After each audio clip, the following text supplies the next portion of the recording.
What do you do when the man who once loved you turns your life into a nightmare? Sky had given up everything for Chad, the love of her life, or so she thought. But as his career flourished, her world became smaller, her voice silenced, her freedom stolen. What started as love turned into control. What started as devotion became a prison. Trapped in a life of fear, she endured it all until one night she saw the truth. Chad would never stop, and for the first time in years, she made a choice: to fight back. Don't miss how Sky reclaims her power. Subscribe now and follow her journey to justice. I'm Sky, and 10 years ago, I was a bright-eyed tour guide with dreams of exploring the world. Then I met Chad. Chad was charming, successful, and swept me off my feet. We married quickly, and for a brief, beautiful moment, I thought I had it all. Then came the job offer that changed everything. Tiff, I've been offered a position with an amazing law firm, Chad said one night over dinner. That's great, honey. Where is it?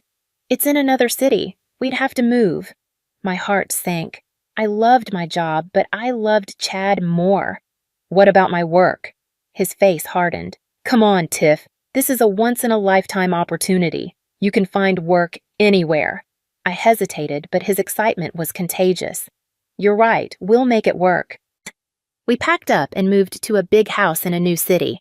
At first, it felt like an adventure until the boxes were unpacked, and with them, a version of Chad I had never seen before. The house is a mess, he snapped one evening, his eyes scanning the half-unpacked living room. I'm working on it, I said, gesturing toward the remaining boxes. Work faster. I can't live like this. I blinked, startled by his tone. He was stressed, I told myself. A new job, a big move he just needed time to adjust. Weeks passed. I searched for work, desperate to regain a piece of my old life. Maybe I should look for a tour guide position here, I suggested over dinner. Chad laughed. Don't be ridiculous. You need to focus on the house. It's still not up to par. I frowned. But I want to work, Chad. I miss it. He stood abruptly, looming over me. I'm the one working, Sky. Your job is here, making sure everything is perfect for me. Got it? Tears burned at the back of my eyes, but I forced a nod. This wasn't the man I married, but I told myself we'd figure it out. I had no idea I was stepping into a nightmare that would last for years.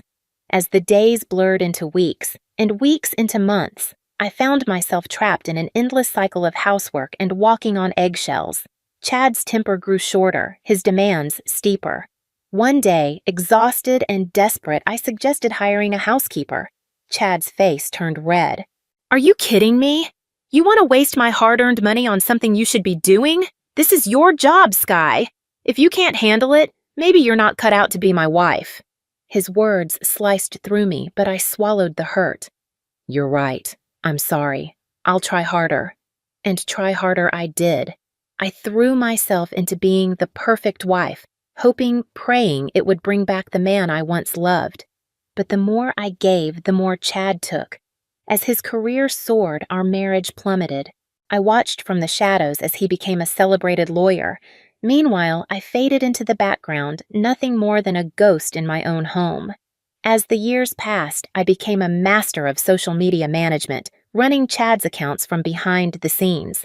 It was ironic. I crafted the image of a successful, happy couple while living a lie.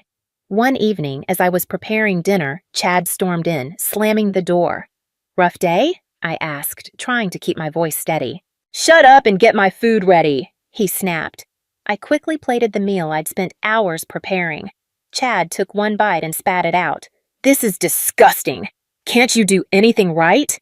Before I could respond, he swept the plate off the table. It shattered on the floor, food splattering everywhere. Clean it up, he growled, standing over me. As I knelt to pick up the broken pieces, tears stung my eyes, but I didn't dare let them fall. This had become our new normal. The next day, determined to do better, I spent hours cooking Chad's favorite dish. As I set the table, I realized with horror that I'd forgotten the bread. Chad walked in, loosening his tie. Where's my food? Coming right up, I said, hurrying to serve the soup. He sat down, looked at the table, and exploded. Where's the bread? Are you really this incompetent? In one swift motion, he knocked the bowl off the table. Hot soup splashed across my leg, and I couldn't hold back a scream of pain.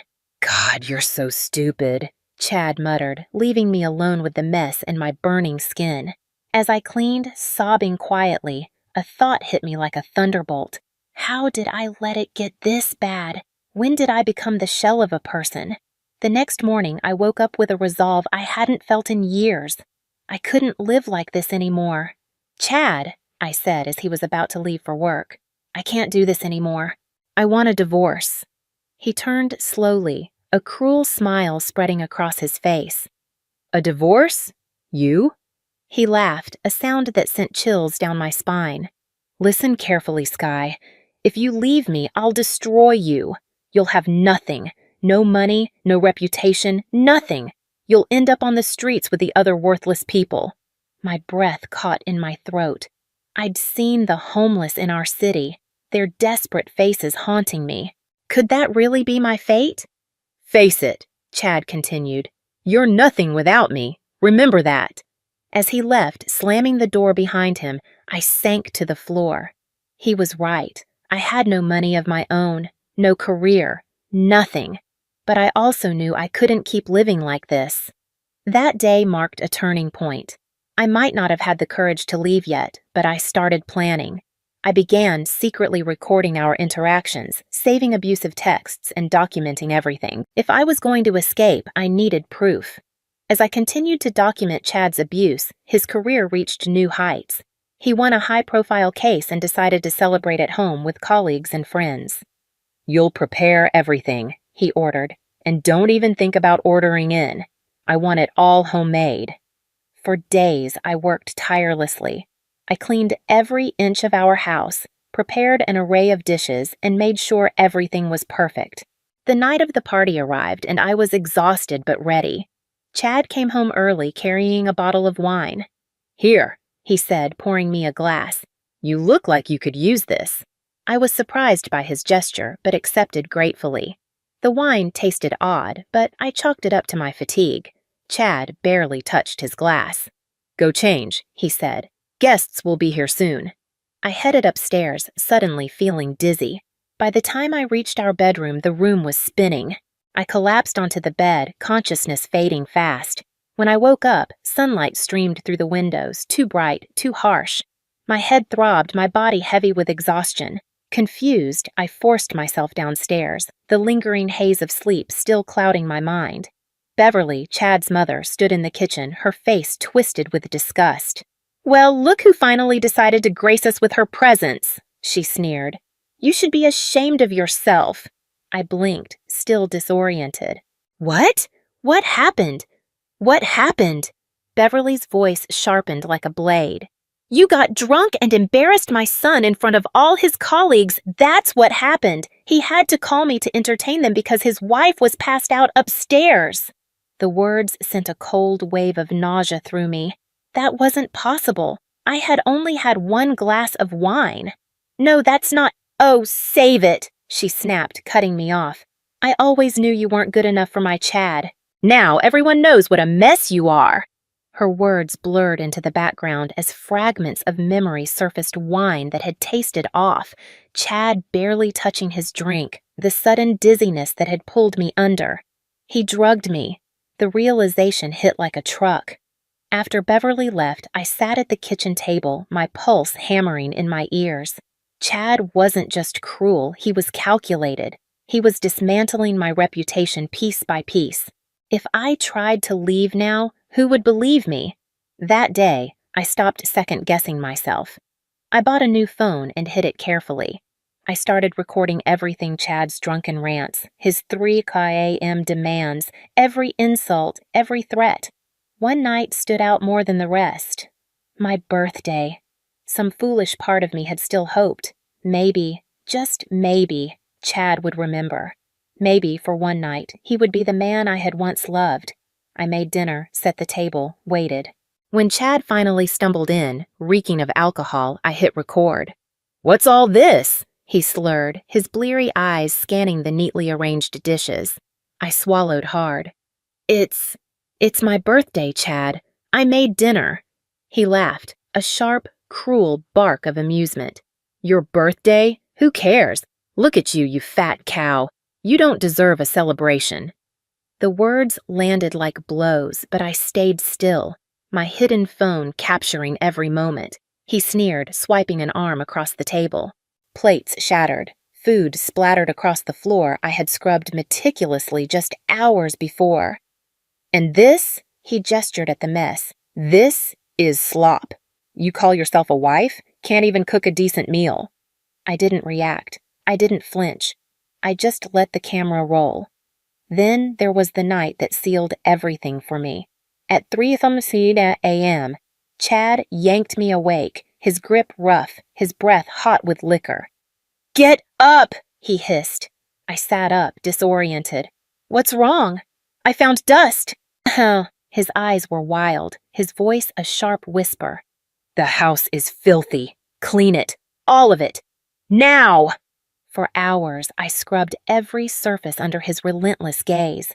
He followed behind me, inspecting my work, pointing out imaginary flaws. My hands ached, my body screamed for rest. But I didn't stop, because somewhere in that hidden spot, my phone was recording, capturing everything. These recordings became my secret weapons, concrete evidence of the abuse I endured. Each file was carefully saved and backed up, a digital archive of my suffering and ultimately my path to freedom. Meanwhile, I heard the whispers when we were out, saw the looks of contempt from Chad's friends. But I kept smiling, playing the role of the perfect wife while secretly fighting for my freedom. Our wedding anniversary was approaching. Despite everything, a small part of me hoped things might improve, but I should have known better.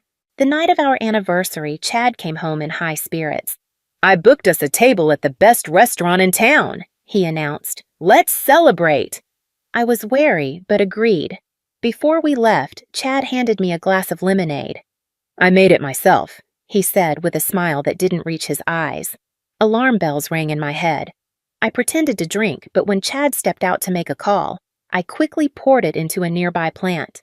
As we drove to the restaurant, I felt myself getting drowsy. I fought to stay awake, but my eyes were so heavy. The next thing I knew, I was being roughly pulled from the car. Through half-closed eyes, I saw Chad sneering down at me. This is where you belong, he spat, throwing my purse far into the darkness. With the other worthless people. I heard the car door slam, tires screeching as Chad sped away. My heart raced as I took in my surroundings. Trash littered the streets, and shadowy figures lurked in the darkness. The sound of distant gunshots made me flinch. I was alone, dressed up and wearing jewelry, in the most dangerous part of town. Chad's plan was clear. He hoped I'd fall victim to the criminals who called this area home. Panic threatened to overwhelm me, but I forced myself to think. I spotted a small convenience store, its flickering neon sign a beacon of hope in this desolate place. I ran towards it, my heels clacking on the cracked pavement. Bursting through the door, I startled the woman behind the counter. Please, I gasped. I need help. Can I use your phone? The woman, her name tag reading Consuela, looked at me with a mix of concern and suspicion. What happened to you, honey? In a rush, I explained my situation. Consuela's eyes widened, and without a word, she locked the store's front door. Can't have any troublemakers coming in, she explained, handing me her cell phone. Make your calls, sweetie. You're safe here. With shaking hands, I dialed my friend Riley's number, silently thanking my good memory. Riley answered on the third ring. Riley, it's Sky. I need help, I said, my voice breaking.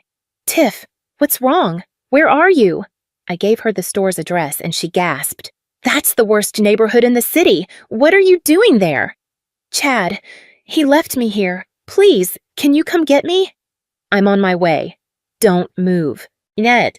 As I waited, Consuela kept me company, her kindness a stark contrast to the cruelty I'd become accustomed to. Thank you, I said as Riley's car pulled up outside. You may have saved my life tonight. I slipped off the expensive ring Chad had given me years ago. Here, please take this. It's not much, but... Consuela shook her head. Keep it, honey. Use it to start your new life.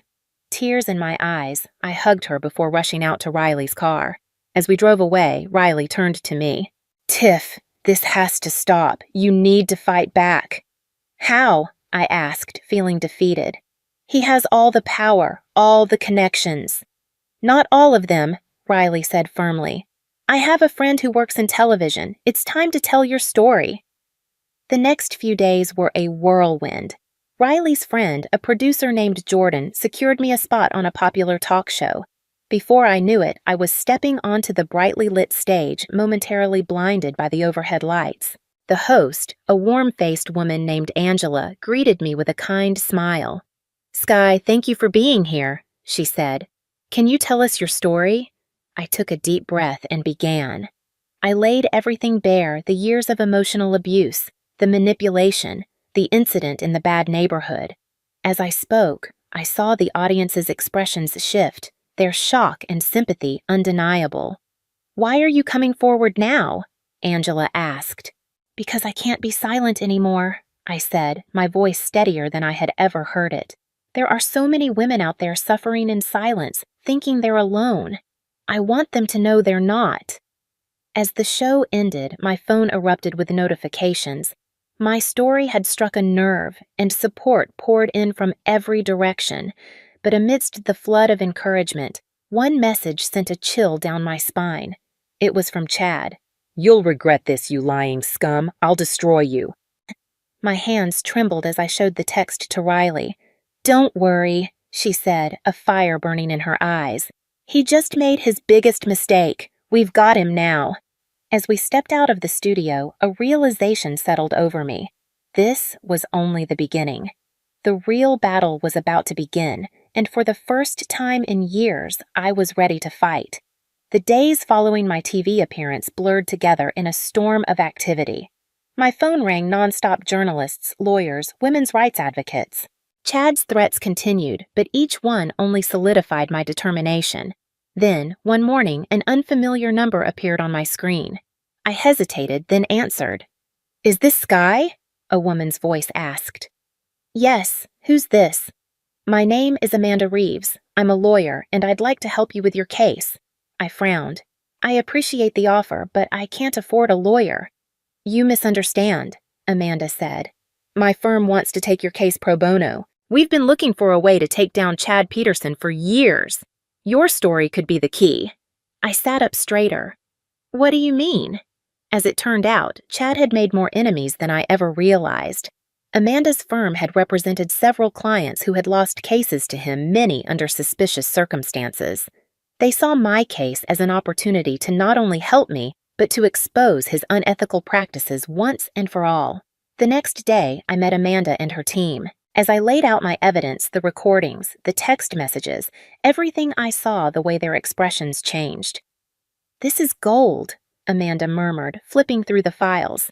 With this, we can not only win your divorce case, but potentially get Chad disbarred. The divorce proceedings began, and Chad came out swinging. He painted a picture of me as an unstable, alcoholic wife, desperate to ruin his reputation out of spite. Your Honor, Chad's lawyer declared, Mrs. Peterson has a history of erratic behavior and substance abuse. These allegations are nothing more than the desperate actions of a woman trying to extort money from her hard-working husband. I clenched my fists. They thought they could twist the truth, rewrite history to suit their narrative, but they had no idea who they were up against. I watched as Chad's mother, Beverly, took the stand, tearfully recounting instances of my supposed drunken behavior, including the night of Chad's work party. She was a disgrace, Beverly sobbed. My poor son has suffered so much because of her. I felt sick listening to their lies, but Amanda squeezed my hand reassuringly. Don't worry, she whispered. We're just getting started. When it was our turn to present evidence, Amanda was ruthless. She played the recordings of Chad's abuse, showed the threatening text messages, and presented a timeline of his escalating behavior. And now, Amanda said, I'd like to call Riley Thompson to the stand. Riley recounted the night she picked me up from the dangerous neighborhood, her testimony corroborating my story. Objection! Chad's lawyer shouted. This is hearsay! Overruled, the judge said. Continue, Miss Thompson. Next, Amanda called Consuela, the convenience store clerk, to testify. Consuela described my state when I entered her store that night and how she had to lock the door for my safety. Chad's face grew redder with each testimony. I could see him seething, his carefully constructed facade crumbling. The final blow came when Amanda presented a toxicology report. Your Honor, we had Mrs. Peterson's hair tested for long-term drug exposure. The results show traces of sedatives consistent with her account of being drugged by Mr. Peterson. The courtroom erupted in murmurs. Chad leapt to his feet, shouting, "She's lying! You can't believe this!" "Mr. Peterson, control yourself or I'll hold you in contempt," the judge warned. As the evidence mounted, I saw the change in people's faces. The doubt was replaced by shock and sympathy. Even some of Chad's friends in the gallery looked disgusted. The judge called a recess to review all the evidence. As we filed out of the courtroom, I caught Chad's eye. For the first time, I saw fear there. The courtroom was packed as we reconvened for the judge's decision. The tension was palpable, and I could feel Chad's glare burning into the back of my head. Judge Harris cleared his throat. After careful consideration of all evidence presented, this court finds in favor of Mrs. Skye Peterson. A collective gasp filled the room. I sat there stunned as the judge continued. Mr. Chad Peterson is hereby ordered to pay alimony, surrender 50% of all joint property, and provide financial compensation for emotional damages. Furthermore, Mr. Peterson will cover all legal costs associated with this case. Chad exploded. This is outrageous! I'll appeal! You can't do this to me! Mr. Peterson, the judge's voice boomed. I suggest you control yourself. Given the evidence presented, you should consider yourself lucky that criminal charges haven't been filed. As Chad was forcibly calmed by his lawyer, the judge turned to me. Mrs. Peterson, this court is imposing a restraining order against Mr. Peterson. He is not to approach you or contact you through any means. Do you understand? I nodded, tears of relief streaming down my face. The next few weeks were a whirlwind. I moved out of the house I had once considered a prison into a small but cozy apartment. For the first time in years, I felt like I could breathe. But Chad wasn't done. Despite the restraining order, he found ways to make his presence felt. Mutual acquaintances would relay his threats, and I'd occasionally spot his car driving by my new place. We need to do something, Riley said one evening as we were having coffee. He's not going to stop. I nodded, an idea forming. You're right, and I think I know how to end this once and for all. I still had access to Chad's social media accounts. He'd been too arrogant to change the passwords, probably assuming I wouldn't dare touch them. It was time to use that against him. Over the next few days, I meticulously documented every step of our divorce on Chad's accounts. I shared court transcripts, audio clips, and my own story. The response was overwhelming. The carefully curated image he had built crumbled overnight. His firm, unwilling to be tied to the scandal, demanded his resignation. Clients dropped him without hesitation. When Chad realized what was happening, he lost it. He showed up at my apartment, pounding on the door. "You scum!" he screamed. "I'll kill you for this!" I called the police. They arrived quickly, arresting him for violating the restraining order. His threats had been caught on my phone's voice recorder, undeniable proof of his spiraling downfall. As they led him away, I looked at the man I had once loved. Now, he was nothing more than a shell of himself, broken by his own cruelty and arrogance. In the following months, I heard through the grapevine that Chad had moved to another state, trying to rebuild his career. But his reputation followed him, and he struggled to find work. As for me, I was rebuilding too, but in a completely different way. The publicity from the case led to an opportunity I never expected.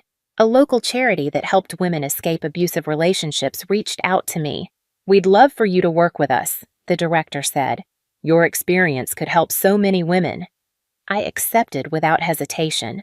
For the first time in years, I felt a sense of purpose. My pain was no longer just mine to bear, it was something I could use to help others, and in doing so, I was healing myself. 1 year after the trial, I stood in front of a room full of women, all survivors like me.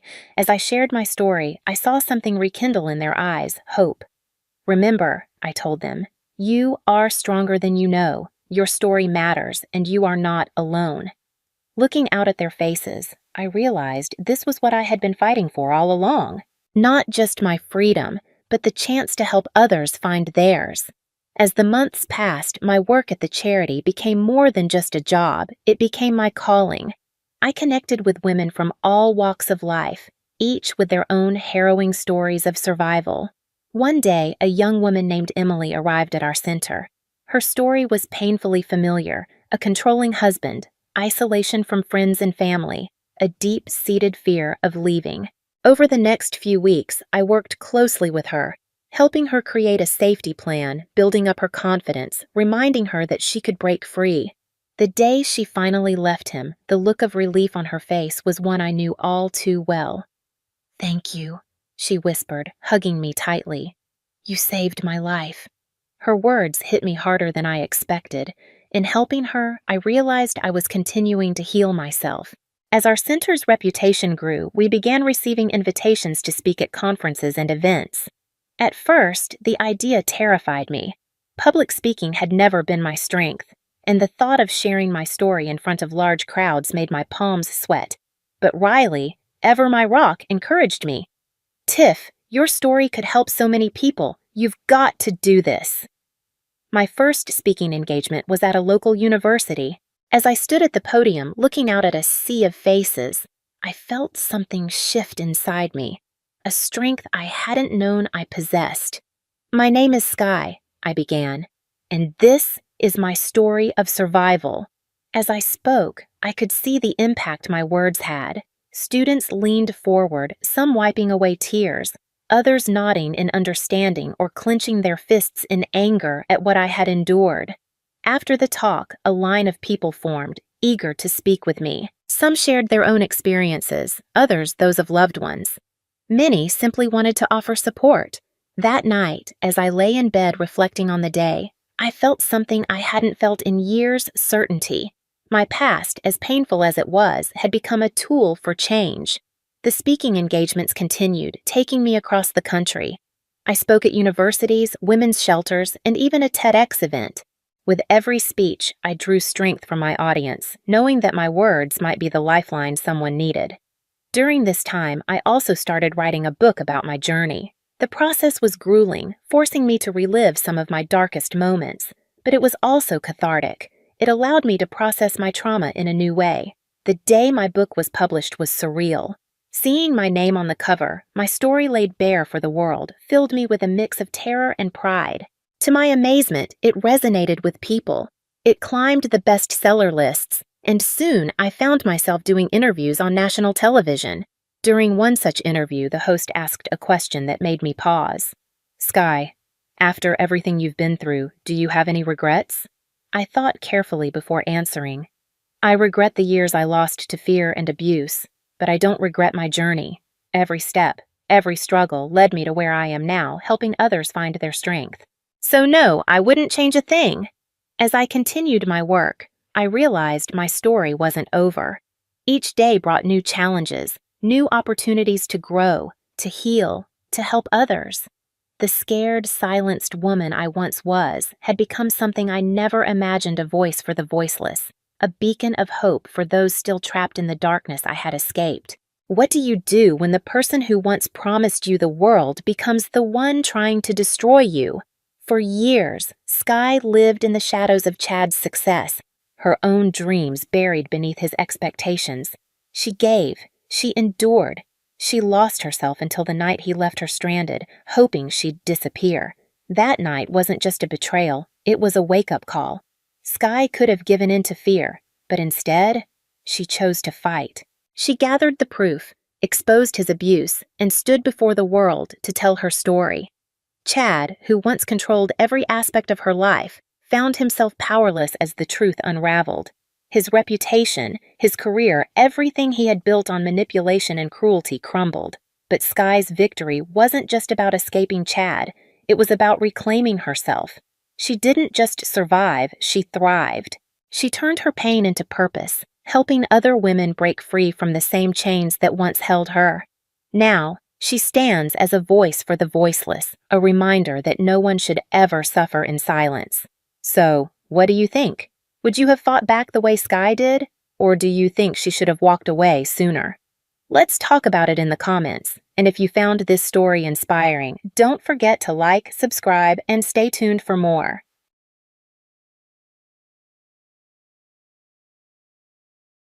The sound of muffled sobbing drew me toward our bedroom, like a moth to flame. Not the theatrical kind my sister-in-law Maddie specialized in, but the raw, guttural kind that makes your stomach clench. I found Eric sitting on our bed, shoulders heaving, clutching a piece of paper like it held the secrets of the universe. I'm Anna, and until that moment, I thought I had my life figured out.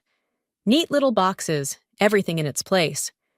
My collectible figurines lined up precisely on their shelves, my marriage solid as the oak desk in my office, my career trajectory as predictable as my morning coffee routine. "She's right about you," Eric choked out before I could reach him. God, how could I have been so blind? The letter trembled in his hands. I recognized Maddie's flowing script immediately. She always did have a flair for the dramatic, right down to her choice of lavender-scented stationery. The same kind she used to write thank you notes for Christmas presents she'd later return. What exactly am I being accused of this time? I kept my voice steady, professional, the same tone I use when dealing with difficult clients at work. You sabotaged her job interview at Maxwell and Partners." His eyes, when they finally met mine, held something I'd never seen before. Disgust. "You called them and told them about her history of workplace conflicts." A laugh escaped me, sharp and bitter. "And you believe this? They withdrew their offer this morning. She was perfect for that position, Anna. Perfect." His fingers crumpled the paper's edges. Only someone who knew about her past could have done this. Someone who had access to her previous employment records, which I don't have. "Don't lie to me." The sudden violence in his voice made me step back. "Your company handles their HR consulting. You've had it out for her since day one." The irony wasn't lost on me. 3 years of watching Maddie systematically undermine every aspect of my life, and here I stood, accused of the exact kind of manipulation she'd perfected to an art form. "Read it to me," I said quietly. The whole letter. He smoothed the paper, his hands shaking. As he read, Maddie's masterpiece unfolded, a carefully crafted narrative of persecution and betrayal, sprinkled with just enough truth to make the lies digestible. She'd always been good at that, weaving reality and fiction until even she probably couldn't tell them apart anymore. "She's destroying herself," I said when he finished. "I had nothing to do with this." Then explain how they knew about the incident at her last job, the one she only told family about. I felt something shift inside me, like tectonic plates grinding against each other before an earthquake. The incident she swore everyone to secrecy about? The one where she allegedly got fired for whistleblowing, but actually got caught falsifying reports? His head snapped up. "How did you—" "Because your father told me, Eric, last Christmas, after 3 glasses of whiskey. He was worried she hadn't changed." I moved toward my dresser, pulling open the top drawer where I kept my most precious collectibles. Just like he was worried when she sold my grandmother's brooch and claimed it was lost. That's different. She was going through a rough patch then. Was she? I lifted my limited edition Sakura figurine from its velvet nest. Empty space greeted me where its matching partner should have been. Funny how my rough patches never involve stealing from family. Eric's face flushed. "You're changing the subject." "No, I'm finally addressing it." I turned to face him fully. "Your sister isn't the victim here, Eric. She never has been, and I'm done pretending otherwise." The silence that followed felt like standing on the edge of a cliff, knowing the ground was about to crumble beneath my feet. In that moment, looking at my husband's face, I realized something that should have been obvious years ago. There would never be room for 3 people in this marriage. I sat in Sam's living room, turning my phone over and over in my hands while she paced, her bangles jangling with each sharp gesture. 3 missed calls from Eric, 7 from Helen, 1 text from Walter that simply read, "We need to talk." "Remember the first time I met Maddie?" I asked, interrupting Sam's creative string of curses about my sister-in-law. "At our engagement party?" You mean when she spilled red wine on your white dress and called it an accident? Before that, I pulled up the photo on my phone, all of us smiling, Maddie's arm wrapped around Eric's waist. She hugged me and whispered, "I always wanted a sister. I actually believed her." Sam stopped pacing. "That's because you're not a sociopath." My phone buzzed again. Helen. I declined the call and opened the text from Eric instead. "Family dinner tonight. Mom insists. Please come." "Don't you dare," Sam warned, reading over my shoulder. "I have to." I stood up, smoothing my skirt. "If I don't show up, it proves everything Maddie said about me in that letter. And if you do show up, she'll find another way to twist it. That's what she does, Anna. She's been doing it for 5 years. 5 years. I remembered them all. The misunderstandings about holiday plans that left us eating alone. The tearful accusations about imagined slights. The way she'd comment on Eric's weight whenever I cooked for him. Death by 1,000 paper cuts, each one small enough to make me look petty for complaining. "I need to handle this differently," I said, reaching for my bag. "No more playing defense." Sam grabbed my wrist. "What are you planning?" "Nothing yet, but I'm done being the villain in her story." The Turner house looked exactly as it always did. Pristine lawn, carefully tended roses, Helen's collection of garden gnomes standing guard. I'd always wondered if Maddie's flair for presentation came from growing up in this perfect facade. Walter opened the door before I could knock. "Anna?" His eyes held the same weary resignation I'd seen at Christmas. "Helen's in the kitchen. Maddie's... well, I found them all in the dining room. Helen arranging flowers like nothing was wrong, Eric staring at his phone, and Maddie, red-eyed and fragile, perched at the head of the table like a wounded queen. "Anna." Helen's smile was too bright. "We were just talking about how I destroyed Maddie's career?" The words came out sharper than intended. "Or about how I've apparently been plotting against her since day one." "That's not fair," Eric started, but Maddie cut him off with a sob. I just don't understand why you hate me so much," she whispered. "I've tried so hard to be your friend." I laughed. I couldn't help it. "Friend? Is that what you call it?" "Girls, please," Helen intervened. "We're family. We can work this out." Family?" I pulled out my phone, fingers shaking as I pulled up the email I'd received that morning. "Is that why someone using your PayPal account, Maddie, just listed my limited edition Sakura figurine on eBay? The one that mysteriously disappeared last month?" The room went silent.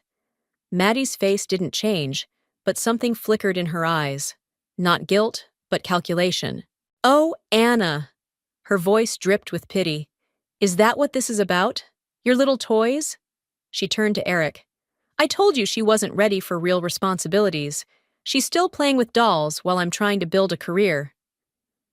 "They're collectibles," I corrected automatically, then caught myself. "And you're changing the subject. Explain the PayPal listing." "I have no idea what you're talking about." She reached for Eric's hand. "But this obsession with blaming me for everything has to stop. It's not healthy." I watched Eric squeeze her hand back, and something inside me hardened. I thought of all the times I'd swallowed my anger, all the times I'd let her rewrite reality, because confronting her meant confronting the fact that my husband would always choose her version of the truth. "You're right," I said quietly, standing up. "This isn't healthy at all." I left them sitting there, walked out past Walter's troubled gaze and Helen's wilting flowers. In my car, I pulled up Sam's number and typed, "You were right.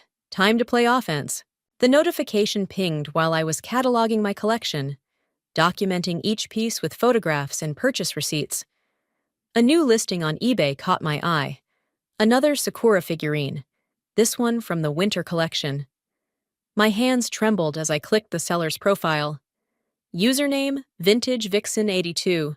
Location, our town. Feedback score, 147. I scrolled through their other listings. My breath caught. There, scattered among vintage jewelry and designer scarves, were 3 more of my missing pieces. The same ones I'd reported stolen to Eric last month, when he'd dismissed my concerns with a casual, "You probably just misplaced them." My phone rang. "Sam. I found something," she said without preamble. "Remember that job Maddie lost last year? The one she claimed was downsizing?" "Let me guess. Another lie?" "Better. I just had drinks with my cousin who works there. Apparently, Maddie got caught selling company information to their competitors. They gave her the choice to resign quietly or face charges." I stared at the eBay listings. "She's been doing this for years, hasn't she? Taking things that aren't hers, twisting the truth until it breaks." "Anna." Sam's voice softened. "There's more. The reference check that killed her Maxwell and Partners job? It came from Helen." The world tilted sideways. "What?" "Helen called them, said she couldn't stand by and watch another company get destroyed." A pause. "Maddie knows it was her mother, Anna. She's been blaming you to punish Helen." I ended the call and sat in the growing darkness of my home office, surrounded by empty spaces where my collection used to be. The front door opened and closed, Eric coming home from another long day at work. "Anna." His footsteps approached. "We need to talk about yesterday." I quickly closed the eBay tabs. "Yes, we do." He leaned against the doorframe, looking tired. "Maddie's been crying all day. She says—" "I found them." I turned my laptop screen toward him. "My missing pieces, the ones you said I misplaced." His expression didn't change. "What are you talking about?" "Vintage Vixen 82. Want to guess her real name?" I clicked through the listings. "That's my limited edition Christmas angel from last year. And my Victorian lady with the parasol, and—" "Stop it!" His voice cracked. "Just stop! This obsession with your toys—" "They're not toys." The words exploded out of me. "They're pieces of my life, Eric. Things I saved for, researched, celebrated finding. And your sister is selling them like they're worthless trinkets. You don't know it's her." I pulled up the PayPal information. "Same account she used to send you money last month. Want to explain that?" He went very still. "How do you know about that transfer?" "Because I check our bank statements. $5,000, Eric. Why?" "She needed help with rent." He wouldn't meet my eyes. "It was temporary. Like the 3,000 before that? And the 2,000 before that?" I stood up slowly. "How long have you been financing her lies?" "She's family." "So am I." My voice shattered the quiet. Or at least I thought I was. His phone buzzed. Maddie's ringtone. "Of course." He glanced at it, then back at me. "Go ahead," I said quietly. "Answer it. She probably has another crisis that needs your attention." "Anna, please." "No." I turned back to my laptop. "I'm done playing this game. Either you see what's happening, or you don't. But I won't keep pretending everything's fine while she dismantles our life piece by piece." He took a step toward me, then stopped as his phone buzzed again. I watched him hesitate, watched the moment he chose, just like he always did. "I have to take this," he muttered, already walking away. I waited until his voice faded down the hallway, then opened my email. The message to Walter was already drafted. "I need to show you something. Meet me tomorrow at 10 a.m. My cursor hovered over the send button. Once I did this, there would be no going back. No more peaceful family dinners. No more pretending we were one big happy family. I thought of my empty shelves, of Eric's retreating back, of Maddie's smug smile at yesterday's dinner. I clicked send. Walter's coffee had gone cold, untouched, as he studied the evidence spread across Sam's dining room table. Bank statements, screenshots, a detailed timeline of missing pieces and mysterious payments. His engineer's mind cataloging each detail, connecting dots I'd been too close to see. $10,000, he said finally. That's how much Eric has given her in the past year alone. Sam leaned against the doorframe, arms crossed. There's more. Show him the storage unit, Anna. My hands shook as I pulled up the photos on my laptop. I followed her yesterday, Unit 47 at Safe Store on Mason Street. I turned the screen toward Walter. Paid for with Eric's credit card. The images showed what I discovered through the unit's partially open door: shelves of collectibles, jewelry, designer bags. Some I recognized as mine. Others belonged to Helen, items she'd reported missing over the years. But most I'd never seen before. Walter's face aged 10 years in 10 seconds. She's been doing this to other people. I tracked some of the eBay sales, Sam said.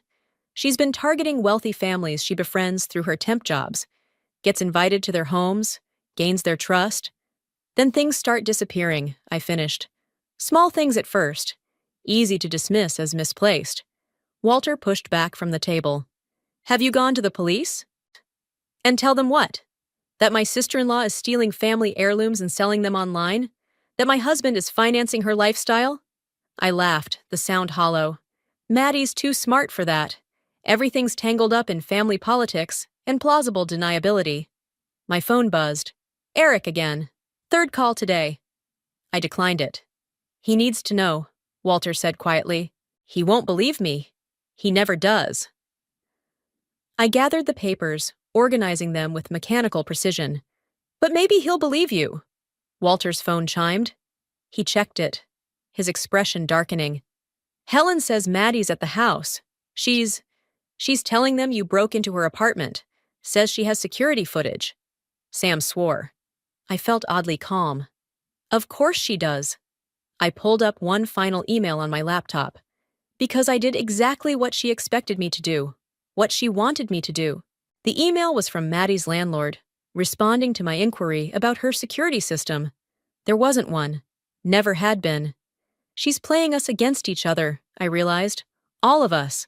Helen's reference check, my investigation, your confrontations. She's orchestrating everything. Walter stood abruptly. I need to make some calls.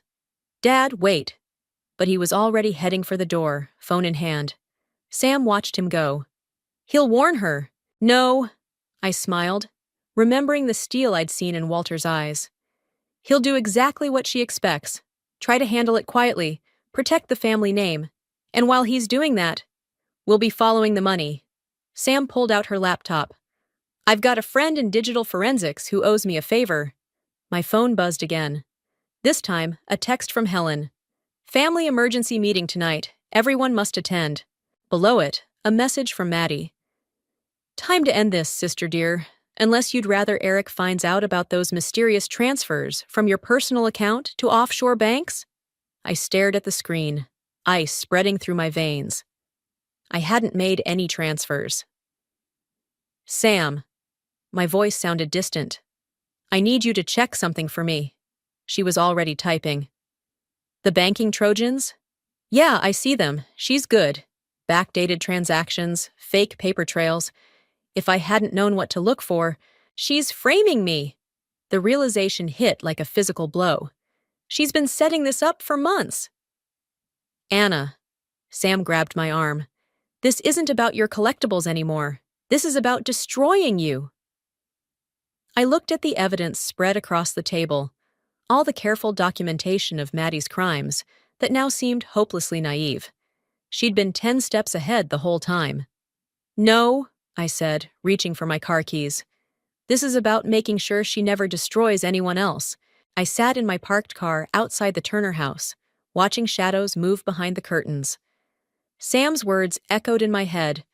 You're walking into a trap, but sometimes the only way past a trap is through it. My phone lit up with a text from Sam. Digital forensics confirmed it. The banking Trojan originated from Maddie's IP address. But Anna, there's something else. Call me. I silenced the phone and stepped out into the evening air. Through the front window, I could see them all gathered in the living room. Helen wringing her hands, Walter standing rigid by the fireplace, Eric pacing, and Maddie, perfectly positioned in the center of it all. The door opened before I could knock. Helen's face was drawn, older than I'd ever seen it. Oh, Anna. She reached for my hand, then stopped herself. We've been discussing things. The living room fell silent as I entered. Eric wouldn't meet my eyes. Maddie dabbed at hers with a tissue.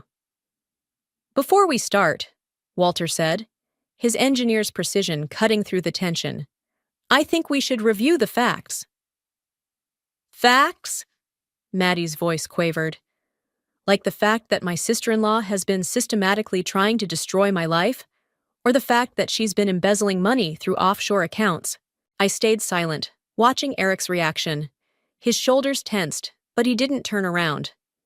I have proof, Maddie continued, pulling out a folder. Bank statements, transfer records. Fabricated with a banking Trojan from your IP address. The words fell like stones into the silence. Maddie didn't miss a beat. More accusations? More paranoid theories? She turned to Eric. Tell them about the storage unit, honey. Tell them what you found. Eric finally turned. There were photos, Anna. Surveillance photos of Maddie. Her apartment. Her workplace. You've been stalking her. I was gathering evidence of her thefts. I pulled out my phone, pulled up the photos of the storage unit. Everything she's stolen is in there. Your mother's jewelry, my collectibles. The storage unit you broke into? Maddie interjected. The one you photographed illegally? The one paid for with Eric's credit card. Because Eric helped me rent it. Maddie's voice rose. To protect my things from you. I looked at Walter, saw the conflict in his eyes. He knew the truth, had seen the evidence at Sam's house, but family loyalty ran deep. There's something else, I said quietly, pulling out a final envelope. Something I found in the storage unit. I handed it to Helen. Open it. Helen's hands trembled as she pulled out the photographs. Her breath caught. That's my mother's emerald necklace. She looked up at Maddie. The one you said was stolen during the break-in last year. The break-in that never happened, I added. Check the date stamp on the photo. Maddie launched herself off the couch. This is ridiculous. She's obviously doctored those photos. Eric, are you going to let her do this to me? But Eric was looking at the photos now, recognition dawning.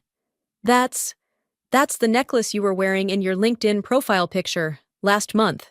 For a fraction of a second, Maddie's mask slipped.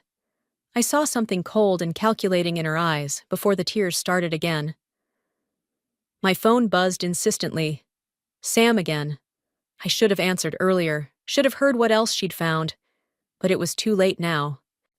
I think, Maddie said, her voice suddenly steady. It's time we discussed the real reason behind Anna's vendetta against me. She pulled out her own phone. Did you know your wife has been meeting with divorce lawyers, Eric? Planning to take everything you have? The room spun. I hadn't met with any lawyers, but I knew, with crushing certainty, that Maddie had evidence suggesting otherwise. She'd thought of everything. That's not, I started, but Eric cut me off. Just stop, Anna. His voice was tired, defeated. Just stop. I looked around the room, at Helen's confusion, Walter's resignation, Eric's betrayal, and realized Maddie had won. She'd orchestrated this perfectly, turning my evidence against me, my investigation into obsession, my defense into attack. But she'd made one mistake. She'd pushed me past caring about winning. My phone wouldn't stop buzzing as I walked out of the Turner house. Sam's messages grew increasingly urgent. Don't confront her yet. Found something bigger. Call me. But I was done waiting, done playing defense.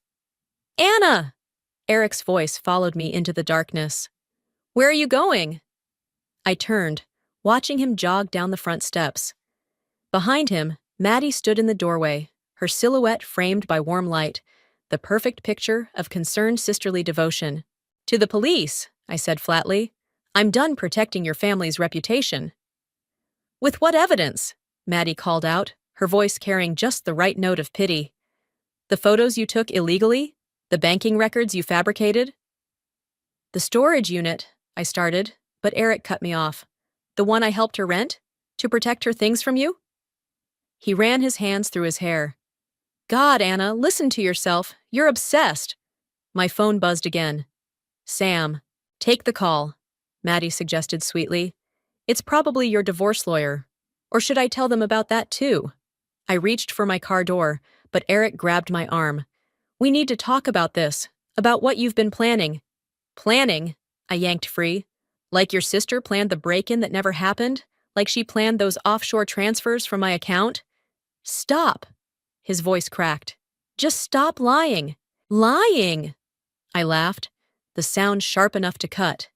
You want to talk about lies? Ask your sister about her last job. Ask her what really happened to that client's confidential files.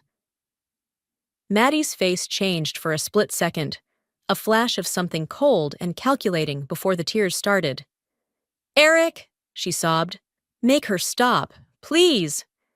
He moved toward her automatically, protective big brother mode engaged. I watched them, really watched them, and something clicked into place. You knew, I said quietly. About the files. About everything. Eric froze. You helped her cover it up, didn't you? That's why you gave her the money. Why you keep giving her money. Anna, that's why you won't believe me. Because if I'm right about her, then you're complicit. Maddie's sobs stopped abruptly. She stepped forward, mask dropping completely. Careful, Anna, she said softly. You're not the only one who can gather evidence. Those offshore accounts, they're real. And guess whose name is all over the paperwork? My phone buzzed one final time, then fell silent. Too late, I realized what Sam had been trying to tell me. The police are already investigating, Maddie continued. Anonymous tip. They'll find exactly what they're looking for. A pattern of theft and fraud, all leading back to you. You set me up. The words felt hollow. From the beginning. No, Anna. Her smile was almost gentle. You did this to yourself. Your obsession with proving me wrong. Your need to control everything. You made it so easy. I looked at Eric, searching for any sign of the man I'd married. He wouldn't meet my eyes. The difference between us, Maddie said, is that I understand family, loyalty. You've been trying to tear us apart since day one. My phone lit up with a text from an unknown number. Detective Morris here. Need to speak with you regarding suspicious financial activity. Please contact immediately. Go ahead, Maddie whispered. Tell them your theories about me, about Eric's involvement. See who they believe. The unstable woman obsessed with her collectibles, or the family trying to protect themselves from her increasingly erratic behavior. I got in my car, hands shaking so badly I could barely grip the key. Through the windshield, I watched Eric comfort his sister, watched Helen and Walter appear in the doorway, a perfect family tableau. My phone buzzed again. Sam, one last time. Don't do anything. Coming to you. Have proof of everything. But as I started the engine, I realized it didn't matter anymore. Proof, truth, justice. Maddie had twisted them all into weapons against me. She hadn't just won. She'd made sure I'd lose everything in the process. The only question left was, what did I have left to lose? Detective Morris's office felt too small, too warm. Sam sat beside me, laptop open, while Maddie perched across the desk. Perfect posture, perfect tears. As you can see, Maddie was saying, the transfer records clearly show a sophisticated banking Trojan, Sam interrupted, turning her laptop toward the detective. Originating from this IP address. She slid a paper across the desk. Registered to Madison Turner. Maddie's smile didn't waver. More desperate accusations? Detective, I've provided documentation of Anna's offshore accounts, her surveillance photos, and I've provided evidence that those documents were fabricated, Sam countered, along with proof of Ms. Turner's previous corporate espionage. Morris studied both women, then turned to me. Mrs. Carter, you've been quiet. Because this isn't about words anymore. I pulled out my phone, opened the video I'd received an hour ago. This arrived anonymously this morning. The footage was grainy, but clear enough. Maddie in her apartment, carefully packaging my missing collectibles, logging. Then Eric appearing, arguing, pointing at the boxes. Maddie's smile cracked. That's clearly doctored. The metadata proves it's authentic, Sam said. And there's more. The video continued. Maddie showing Eric documents, him becoming agitated, her consoling him. The audio was muffled but distinct. If anyone finds out about the client files, you'll lose everything. We have to protect each other. Turn it off, Maddie whispered. The timestamp, Morris noted. Matches the day before Mrs. Carter's accounts were compromised. You don't understand. Maddie's voice shook. She's obsessed with destroying our family. These are all lies. Like the lies about Helen's jewelry? I asked quietly. The ones you sold to fund your gambling habit? Maddie went very still. How did you? Walter finally checked the casino records. All those times you borrowed money for rent. He tracked every payment. Dad would never. He's outside right now, Sam said, with the receipts from your pawned items. And Eric's waiting too. Maddie's mask shattered. She lunged across the desk, reaching for my phone. But Morris was faster. Ms. Turner, sit down. You can't prove anything. Her voice rose hysterically. Eric will back me up. He has to. If I go down... He goes down too? I finished. That's why he helped you, isn't it? Because you had proof he knew about the stolen client files. He's my brother, she spat. He chose me. He'll always choose me. The door opened. Eric stood there, looking older than I'd ever seen him. No, Maddie, he said quietly. Not anymore. She stared at him, betrayal written across her face. You can't. I protected you. You blackmailed me, he corrected. Used me to hurt my wife, to hurt everyone who tried to help you. I was helping you. She was crying now, real tears finally. Everything I did was to protect us. Ms. Turner, Morris interrupted. I think it's time we discussed the corporate espionage charges, and the fraud, and the theft. I stood up, suddenly exhausted. I'll be outside. Anna, wait! Eric reached for me, but I stepped back. Don't! My voice was steady. You chose her. Every time, for years, you chose her.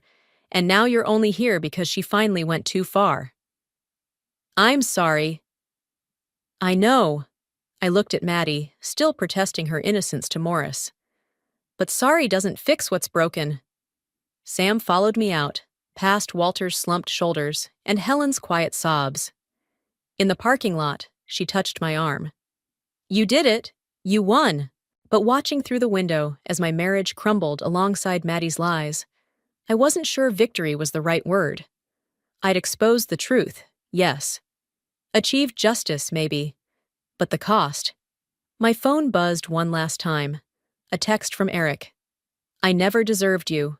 I deleted it without responding and turned toward home, leaving the wreckage of the Turner family behind me. Sometimes winning feels exactly like losing, but at least I could walk away knowing who I was and who I refused to become. The storage unit door rattled upward, revealing shelves of carefully cataloged items, each piece tagged, photographed, and ready for return to its rightful owner. Helen's emerald necklace, Walter's vintage watch collection, items from dozens of families Maddie had befriended and betrayed. Sam stood beside me, clipboard in hand. Detective Morris says they've identified most of the owners. Should take about a week to process everything. I lifted a familiar figurine from its shelf, my first Sakura piece, the one that started my collection. Its partner was still missing, probably sold months ago to some unsuspecting collector. You don't have to do this part, Sam said quietly. The police can handle it. Yes, I do. I placed the figurine in its box. Some things you need to finish yourself. My phone buzzed.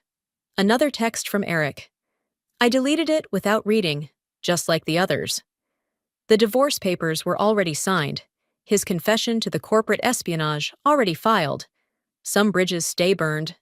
The website launches next week, Sam said, changing the subject. Already have 3 authentication requests from serious collectors. I smiled, remembering how the idea had come to me during one of those sleepless nights after Maddie's arrest. A service to verify collectibles' authenticity and ownership history, preventing exactly the kind of fraud she'd perpetrated. Turning poison into medicine. Helen's outside, Sam warned. Want me to tell her you're busy? I shook my head. It's time. Helen looked older, grayer, but her spine was straight as she approached. Anna, Don't apologize again, I interrupted. Please. She nodded, twisting her wedding ring, a nervous habit I'd never noticed before. Walter and I are selling the house, moving closer to our grandchildren in Arizona. Fresh start? Something like that. She reached into her purse, pulled out a small box. I found this in Maddie's things. The police said I could return it personally. Inside lay the missing Sakura figurine, the partner to the one I'd just packed. My hands shook as I lifted it. She kept this one, Helen said softly. Didn't sell it. I think maybe she wanted to understand. Understand what? Why someone would care so much about something that wasn't power or control? Helen's eyes were wet. She never could. I studied the figurine, two dancers frozen mid-spin, eternally reaching for each other without quite touching. Sometimes the things we collect are the stories we wish we could tell. Anna? Helen's voice cracked. Thank you for stopping her, for making us see. I carefully placed both dancers in their box, together again, but different now, changed by their separation, their journey. I didn't do it for you, I said honestly, or for Eric, or even for justice, really. Then why? I thought about Maddie's perfect mask, about Eric's willing blindness, about the weight of pretending everything was fine when nothing was. Because sometimes the only way to save yourself is to stop playing someone else's game. Sam appeared at my elbow. Last box is packed. Ready? I nodded, picking up the Sakura dancers. Helen stepped forward, hesitated, then turned away. Another bridge not quite burned, but transformed into something different. Something honest.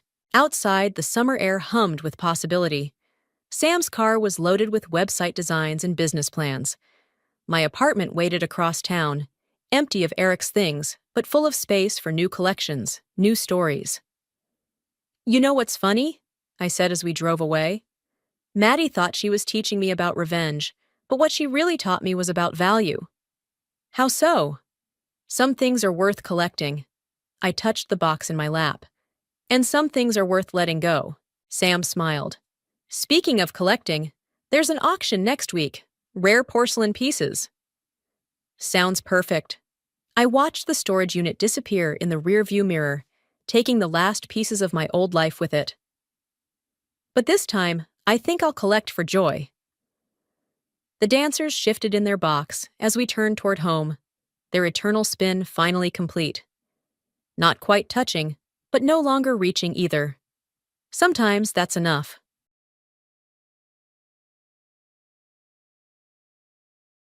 Revenge lives in the little moments. The slight curve of my mother's smile when she looks at my brother Ryan. The way my father's shoulders straighten with pride whenever Ryan enters the room. The casual dismissal in their eyes when they look at me. If they look at me at all. I'm Kylie and I've spent 24 years being the family's afterthought. Today, though, everything changed. I was restocking shelves at my grandfather Tom's bookstore when I heard them through the thin wall of his office. My parents' voices discussing the future of this place like they owned it.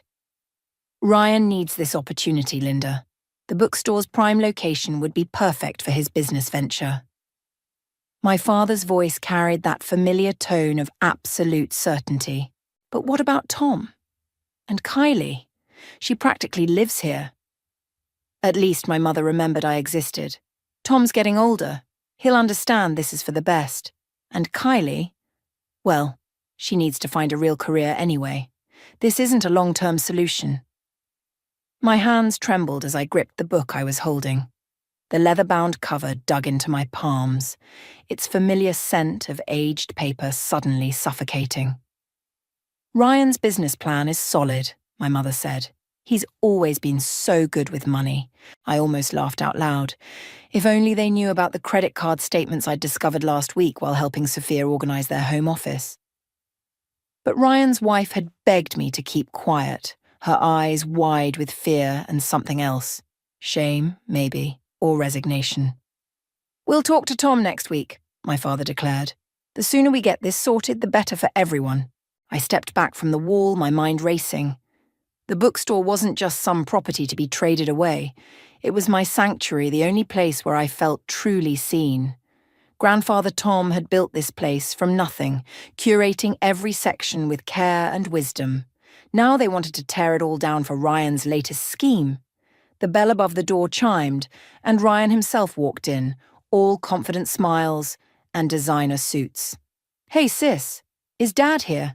I thought I saw his car outside." I stared at my brother, seeing him clearly for the first time.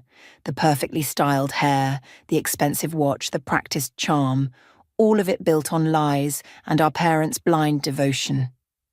"They're in the office," I said, my voice steady despite the storm brewing inside me. "Planning your next big success, I assume?" He caught something in my tone, his smile faltering for just a moment. "You okay, Kylie? You seem tense." "I'm fine." I shelved the book with deliberate care. "Just thinking about the future. You should come work for me when my new business opens," he offered, so casually generous. "I could use someone detail-oriented like you." The irony was almost beautiful. He had no idea I knew about his mounting debts, or that his last two ventures had failed spectacularly. No idea that I'd been quietly documenting everything, building my case piece by piece. "Thanks, but I'm happy here," I said, watching him head toward the office. As he disappeared inside, I heard the murmur of excited voices, the familiar sound of my family planning my life without me. I pulled out my phone and texted Sophia, "We need to talk. Tonight." The response came quickly. "Please don't tell them. Ryan says this time will be different." I looked at the shelves around me, at the legacy my grandfather had built, at my own dreams taking root here. Then I glanced toward the office, where my family was probably already dividing the spoils. This time would be different, all right. Just not in the way they expected. The family dinner table had always been a battlefield, but tonight the tension could slice through steel. Mother had outdone herself, serving Ryan's favourite pot roast on her best china, while Father poured the expensive wine he'd been saving. All for my brother's big announcement. I pushed my food around the plate, watching Sophia fidget with her napkin. She hadn't touched her wine. "So," Ryan cleared his throat, commanding attention like he always did. "The business plan is complete. We're looking at a prime location downtown, right in the heart of everything." "That's wonderful, sweetheart," Mother beamed. "Mark, didn't I tell you Ryan would make something of himself?" I set down my fork with a quiet clink. "What exactly is this business, Ryan?" He flashed that practiced smile. "It's a tech startup. We're developing an app that will revolutionize the way people shop locally. Like the social media platform you tried last year." The words slipped out before I could stop them. Sophia's hand tightened around her water glass. Father's expression darkened. "That was different," Ryan said smoothly. "This time we have serious investors interested. Actually, that's why we needed to discuss the bookstore." "I just got the quarterly numbers from Grandfather Tom," I interrupted. "The bookstore's doing better than ever. We're up 15% from last year." Mother waved her hand dismissively. "Darling, that's wonderful, but it's such a small operation. Ryan's talking about real business here." "Real business?" I tasted the words like bitter medicine. "Like the 3 credit cards he maxed out last year?" The room went silent. Sophia's face drained of colour. "Kylie!" Father's voice carried that familiar warning tone. "That's enough." "No, it's not enough." I pulled out my phone, hands steady despite my racing heart. "Would you like to see the statements? Or maybe we should talk about the second mortgage on Ryan and Sophia's house?" Ryan's charm cracked. "You've been going through our personal information." "Someone had to." I met his gaze. "Before you convince them to throw away Grandfather's legacy on another one of your schemes." "That's not fair," Mother interjected. "Your brother is trying to build something important. All you do is hide in that dusty old store." "I don't hide, I work. I've built something too. But you've never once asked about it, have you?" Father stood up, his chair scraping against the floor. "This is exactly why we worry about you, Kylie. This bitterness, this jealousy." "Jealousy?" I laughed, the sound sharp and foreign. "I'm not jealous, I'm terrified. You're going to let him destroy everything Grandfather built because you can't see past your golden boy's smile. You don't understand business." Ryan snapped. "The bookstore's just sitting there, wasting prime real estate." "It's not yours to waste," my voice rose despite my efforts to stay calm. "And neither is Sophia's inheritance, but that didn't stop you, did it?" The room froze. Mother's fork clattered against her plate. "What inheritance?" Father asked slowly. Sophia stood up abruptly, her chair toppling backward. "I need some air." She fled the room, leaving behind the heavy scent of her perfume and the weight of unspoken truths. Ryan's face had turned an interesting shade of grey. "That was private information between my wife and me." "Like the business loan application you forged her signature on?" Mother pressed her hands to her temples. "Ryan, what is she talking about?" "Nothing," he said quickly. "She's making things up because she's jealous of my success." "What success?" I pulled out another document from my bag. "Show them your real business plan, Ryan. Show them how you're planning to use grandfather's store as collateral for a loan you know you can't repay." The silence that followed was deafening. I stood up, my appetite long gone. "I'm not trying to hurt anyone," I said softly. "I'm trying to stop us from losing everything, but you all need to wake up and see what's really happening." As I walked out, I heard Mother starting to cry and Father demanding explanations, but it was the sound of Ryan's chair scraping back that made me hurry. I had more evidence at home, more proof of his deceptions. This was just the beginning. Grandfather Tom's hands shook as he read through the loan documents I'd discovered. The morning light filtered through the bookstore's dusty windows, casting shadows across his weathered face. "He forged Sophia's signature." His voice carried a weight I'd never heard before. "And that's not all." I spread out the rest of the papers across his desk. "Look at these projections for his new business. The numbers don't add up. He's promising investors impossible returns." Tom removed his reading glasses, rubbing his temples. "Does Ryan know you have these?" The bell above the door chimed. Through the office window, I watched Sophia enter the store, her designer purse clutched tight against her chest. She looked like she hadn't slept. "I'll handle this," I told Tom, squeezing his shoulder before stepping out to meet her. "We need to talk," Sophia said, her voice barely above a whisper. "Ryan's meeting with the bank today. He's going to try to use the store as collateral." My stomach clenched. "He can't. He doesn't own it. He has papers showing your parents' intent to purchase and letters from potential buyers." She glanced around nervously. "He's desperate, Kylie. After what you revealed at dinner." The store's phone rang, interrupting us. Tom answered it in his office, and I watched his face darken. "It's your father," he called out. "They're on their way here. Ryan's with them." Sophia's hands started trembling. "I should go." "Stay." I caught her arm. "You need to tell them everything about the inheritance, the forged signatures, all of it." "I can't." Tears welled in her eyes. "He's my husband. I love him." "Then help me stop him before he destroys himself and everyone else."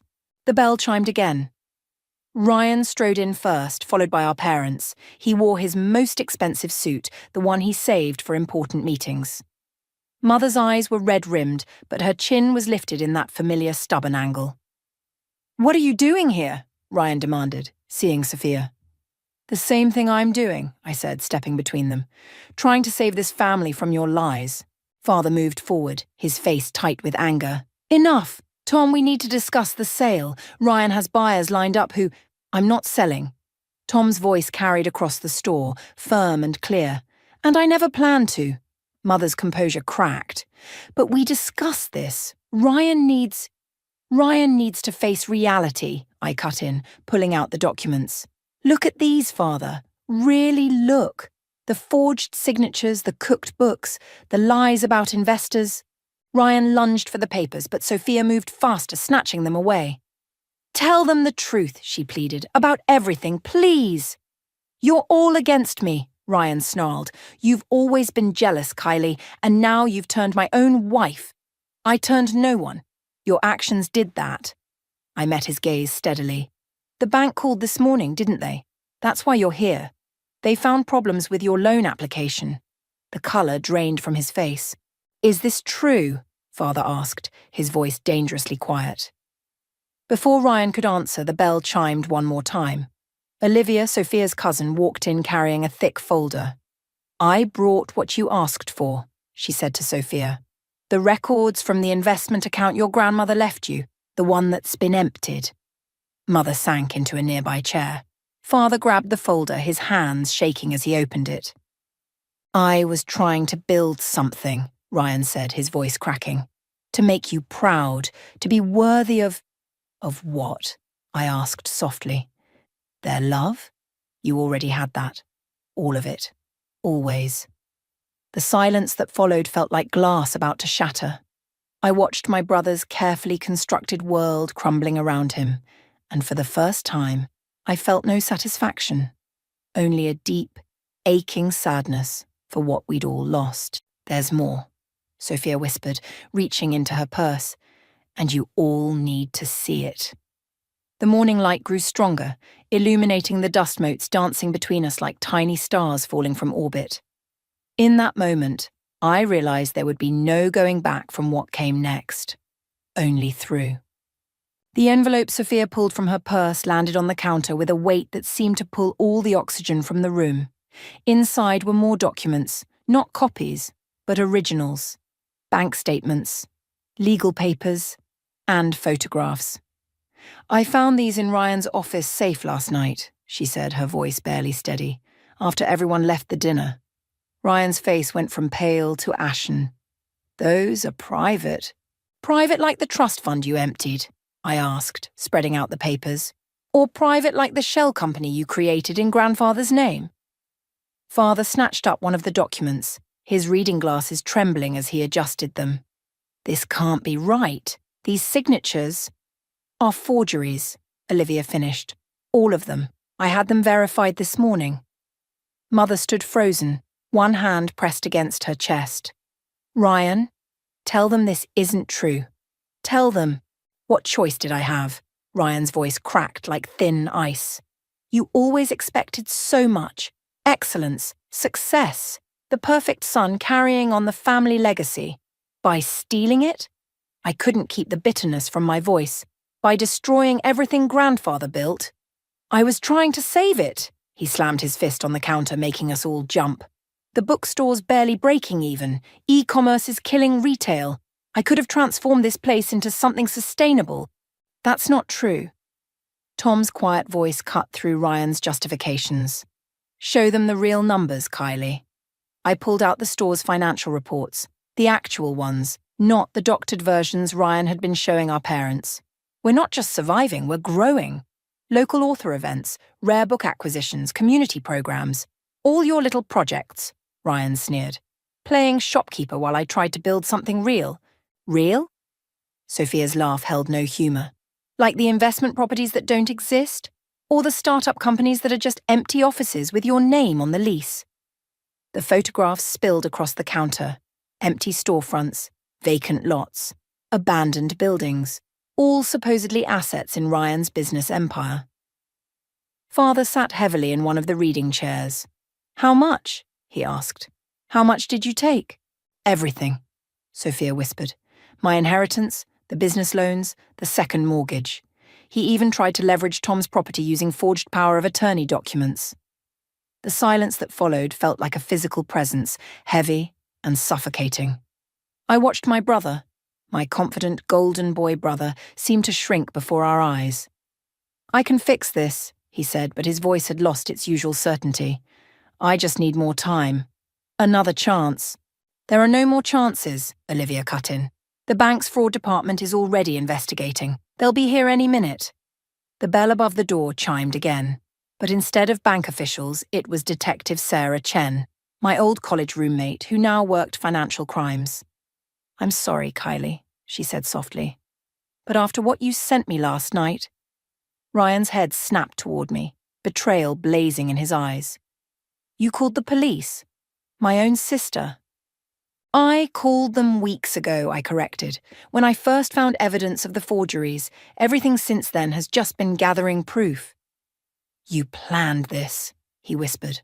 "All of it. The dinner, the confrontation, Sophia finding the safe." "No, Ryan. You planned this. Every lie, every theft, every betrayal. I just made sure you couldn't hide it anymore." As Detective Chen began reading him his rights, I saw Mother collapse into Father's arms, saw Sophia turn away, shoulders shaking. But it was Grandfather Tom's expression that hit me hardest. Not anger or disappointment, but a deep, aching sadness. "Was it worth it?" Ryan asked as they led him toward the door. "Destroying our family to save some dusty old books?" I looked around at the shelves surrounding us, at the legacy built on truth and hard work, not lies and shortcuts, at the family that needed to break before it could heal. "The family was already destroyed," I said quietly. "We just couldn't see it until now." The bell chimed one final time as they left, its cheerful sound a jarring counterpoint to the weight of what had just happened. And in its wake, we were left to face the pieces of our shattered illusions. 3 days after Ryan's arrest, I found Mother sitting alone in the darkened bookstore, holding one of the forged documents in trembling hands.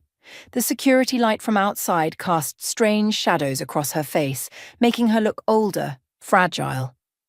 "Did you know," she said without looking up, "that he started forging signatures in high school? Permission slips, report cards. I found them in his old desk drawer yesterday." I set my keys down quietly. "Why are you here, Mother?" "The police called. They found more shell companies, more victims." She smoothed the paper with shaking fingers. "They're saying 5 to 10 years minimum." The numbers hit me like physical blows. 5 years. 10. My brother in prison while his life crumbled around him. I'd wanted justice, but the reality felt hollow. "Your father's meeting with the bankruptcy attorney tomorrow," she continued. "We might lose the house. Everything we saved for retirement." Her voice cracked. "How did we not see it? You saw what you wanted to see." The words came out sharper than intended. "Just like you never saw me." She finally looked up, her eyes bright with tears. "Is that what this was about? Revenge for all the times we favored Ryan?" "No." "Yes." "I don't know anymore." I moved to the window, watching rain begin to fall outside. "I thought exposing him would fix everything, make you finally understand."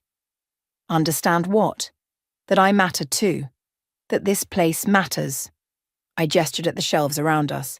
"That success isn't just about money and status and keeping up appearances." The store's phone rang, startling us both. I answered it, recognizing Sophia's number. "He's asking for you," she said without preamble. "He says he'll tell the police everything, but only if you come."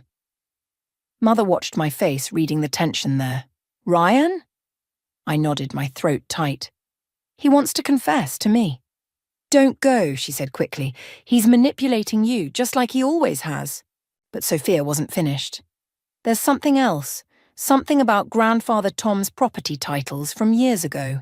He says you need to hear it before the investigation goes deeper." My hand tightened on the receiver.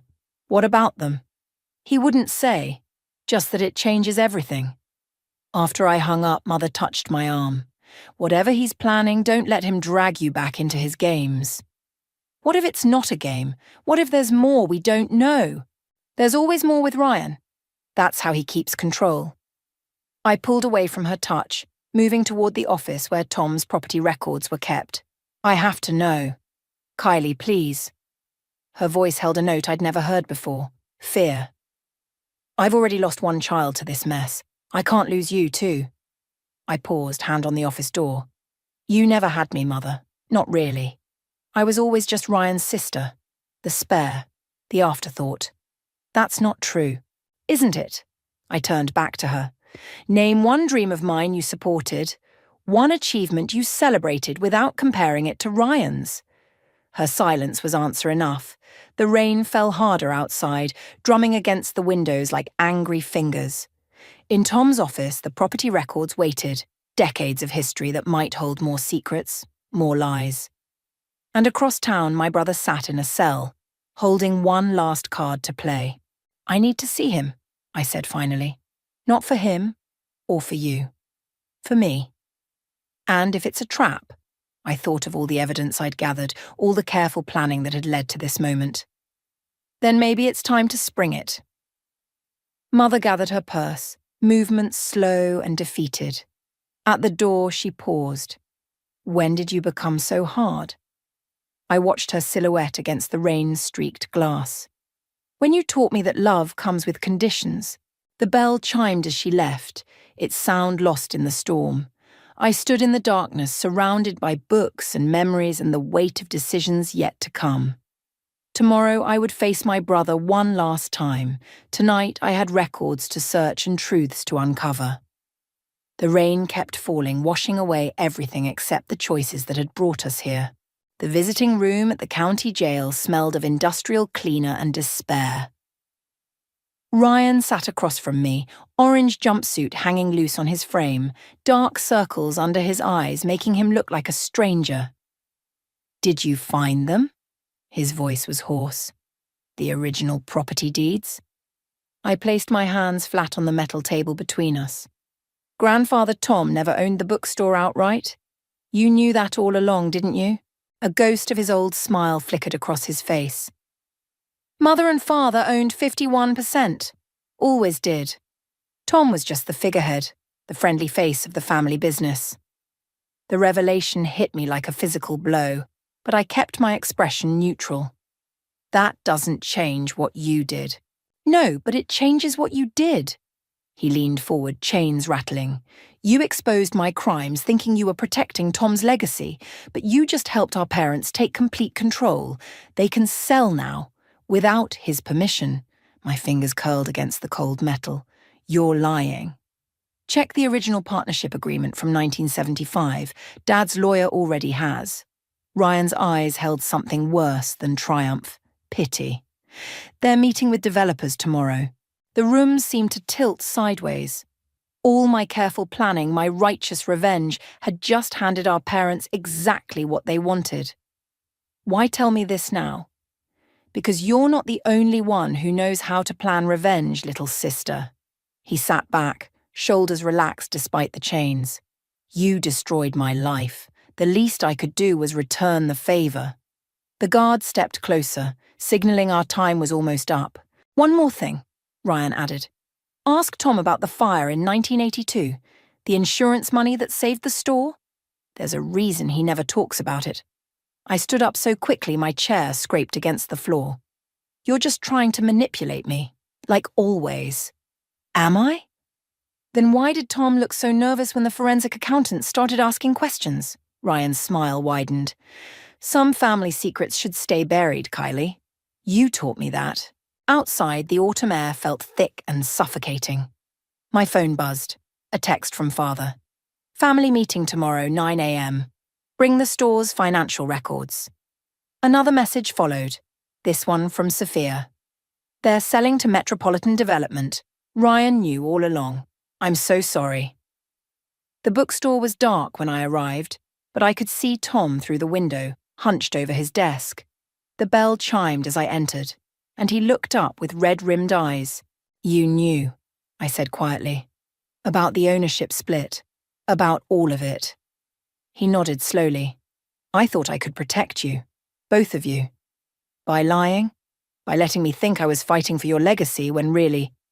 My voice cracked. The fire in 1982. Ryan mentioned it. Tom's face went ash-grey. Some things are better left in the past. Like insurance fraud. The words hung in the air between us. Was anything about this place real? He stood up, suddenly looking every one of his 75 years. Everything I taught you was real. Everything we built together was built on lies. I pulled out my phone, showing him the developer's proposal father had just forwarded. They're turning it into a parking structure, breaking ground next month. Kylie, please, let me explain. Explain what? How you used me. How everyone in this family is just playing some twisted game of secrets and lies. I backed away from his reaching hand. I thought I was getting justice, but I was just another pawn. Like always. The bell chimed again. Mother and father entering, followed by their lawyer. The same one who'd helped Ryan set up his shell companies, I realized with bitter clarity. Good. You're both here, father said briskly. We can get started on the paperwork. I looked around at the shelves of books, each one carefully chosen, each holding memories I'd thought were precious. Real. Now they felt like props in someone else's story. Kylie. Mother's voice was gentle, concerned. Are you all right? I wasn't. Nothing was all right. And somewhere in a jail cell, my brother was laughing at how perfectly his revenge had played out. The family legacy wasn't just broken. It had never existed at all. The lawyer's papers lay unsigned on the counter when Olivia burst through the door, clutching a worn leather ledger. Stop, you need to see this. Father's lawyer reached for the document. This is a private family matter. Private like the real insurance report from 1982? Olivia slapped the ledger down. Or private like the second set of books Ryan kept for Metropolitan Development? The room went still. Tom gripped the edge of his desk, knuckles white. What is she talking about? Mother asked, but her voice trembled like she already knew. I moved closer to the ledger, recognizing Ryan's precise handwriting. He was working with the developers all along, wasn't he? Even before his business venture failed. Olivia nodded. Sophia found this hidden in their basement. The developers have been planning this for years. Ryan was just their way in. That's enough. Father reached for the ledger, but I snatched it first. No, it's not nearly enough. I opened to the marked pages. Look at these dates, the meetings, the payments. Ryan didn't fail, he succeeded exactly as planned. He was supposed to get caught, supposed to make the store look financially unstable. Metropolitan's standard procedure, Olivia added. They find family businesses, create internal conflicts, then swoop in as saviors with their buyout offers. Mother sank into a chair. Mark, is this true? Father's silence was damning. You knew, I whispered. You helped them set this up. It was a good deal, he finally said. The store's been losing money for years. Tom's too proud to admit it, but... That's a lie. Tom's quiet voice cut through the room. Show them the real books, Kylie, the ones you've been keeping. I pulled out my laptop, bringing up the store's true financial records. We're not just profitable. We're growing. Local author events, rare book acquisitions, community programs. The only reason it looked like we were failing was because someone was cooking the books. The lawyer cleared his throat. These accusations are serious. Not as serious as insurance fraud, Olivia interrupted. Or should we discuss how convenient that fire in 1982 really was? Tom stood up straighter. I set that fire. Grandfather, don't. No more lies. His voice was steady. I set it because Metropolitan tried this same scheme back then. They'd already bought out half the block. I couldn't let them win. And now? I asked Father. How much are they paying you to destroy what he saved? It's not that simple. It is that simple. I turned to Mother. Ryan knew what he was doing. Every fraud, every lie.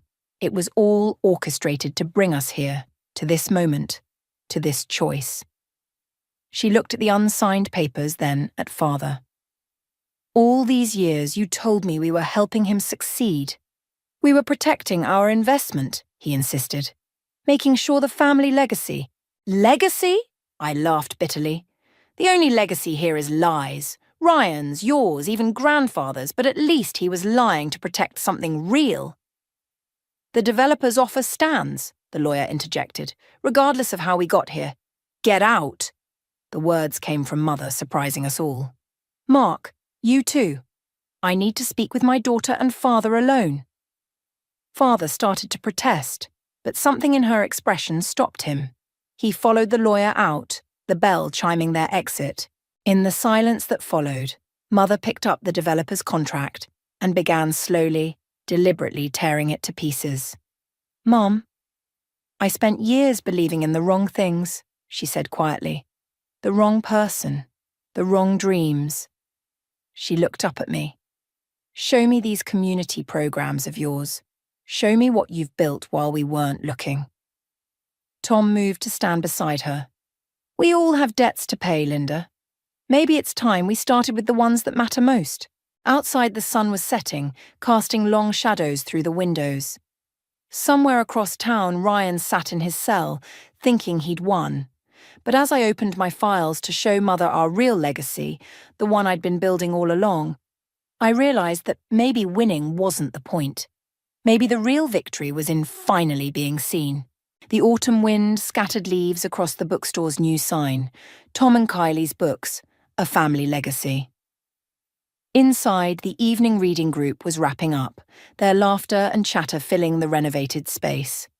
"That's the third sold-out event this month," Mother said, straightening a display near the register. She'd started helping part-time after Father moved out, finding her own kind of healing among the shelves. I nodded, watching the last customers leave. "The community writing workshop starts next week. Sophia's teaching it." The mention of my sister-in-law no longer brought tension. She'd found her voice after Ryan's sentencing, using her inheritance to start a small literary magazine. Her first issue featured stories about family secrets and redemption. Tom emerged from his office carrying a familiar leather-bound ledger. "Found something you should see." He opened it to a page I recognized, the real account of the 1982 fire. But beneath those entries was something else, a series of photographs. The store in its earliest days, my grandmother behind the counter, young versions of my father and Tom standing proudly together. "Your father came by this morning," Tom said quietly. "Asked me to give you these." I touched the photos gently. "Why now?" "He's selling his share of the store to you. Said it's time to invest in the right legacy." The weight of those words settled around us like dust motes in sunlight. Mother wiped her eyes quickly, pretending to reorganize a shelf of poetry books. The bell chimed. Olivia walked in carrying a package. Special delivery from Ryan. My hands trembled slightly as I opened it. Inside was a stack of papers, all his correspondence with Metropolitan Development, dating back years. His confession, in black and white. "He wants you to use it," Olivia explained, "to stop them from doing this to other families. He said maybe that's the only good thing he can do now." I set the papers aside, next to the day's receipts and the flyers for next month's events. Evidence of destruction beside proof of rebuilding. "Will you visit him?" Mother asked softly. "Eventually." I moved to the window, watching the streetlights flicker on. "When I'm ready. When we're both ready." Tom joined me, his reflection overlapping mine in the glass. "You know, revenge is a funny thing. Sometimes it gives you exactly what you wanted, just not the way you expected." I thought of all the ways this could have ended, with triumph or destruction, with complete victory or total loss. Instead, we'd found something messier, more real. A truth that cut both ways, leaving scars that might become strength. The evening reading group lingered by the door, their voices warm with connection and shared stories. One of them waved, a regular who'd been coming since I was a child, who'd watched our family drama unfold like one of his beloved novels. "Next week's selection is interesting," Tom said, nodding toward the book club's choice. "It's about a family that builds something beautiful from their broken pieces." Mother touched my shoulder gently. "Speaking of building, I saw the blueprints for the cafe expansion. It's ambitious." "Too ambitious?" "No." She smiled, really smiled. "It's exactly right." Later, after they'd all gone home, I sat at the register counting the day's earnings. Real numbers, honest success. The kind Ryan never understood, too focused on grand gestures and quick victories. A final customer slipped in just before closing. Sophia, looking tired but peaceful. She placed a copy of her magazine on the counter. "The advance reviews are good," she said. "They're calling it unflinchingly honest." I opened to her editor's note, reading the dedication. "For those who choose truth over comfort and growth over victory." The bell chimed one last time as she left, its sound echoing through the store like a reminder or a promise. Outside, the city moved in its endless rhythm, indifferent to our small victories and intimate wars. But in here, among the books and memories and possibilities, something had shifted. Not ended, exactly, just changed into something new. I turned the sign to closed, but left the lights on. There were still stories to be told, still chapters to be written. And this time, we'd write them together, in our own words, on our own terms.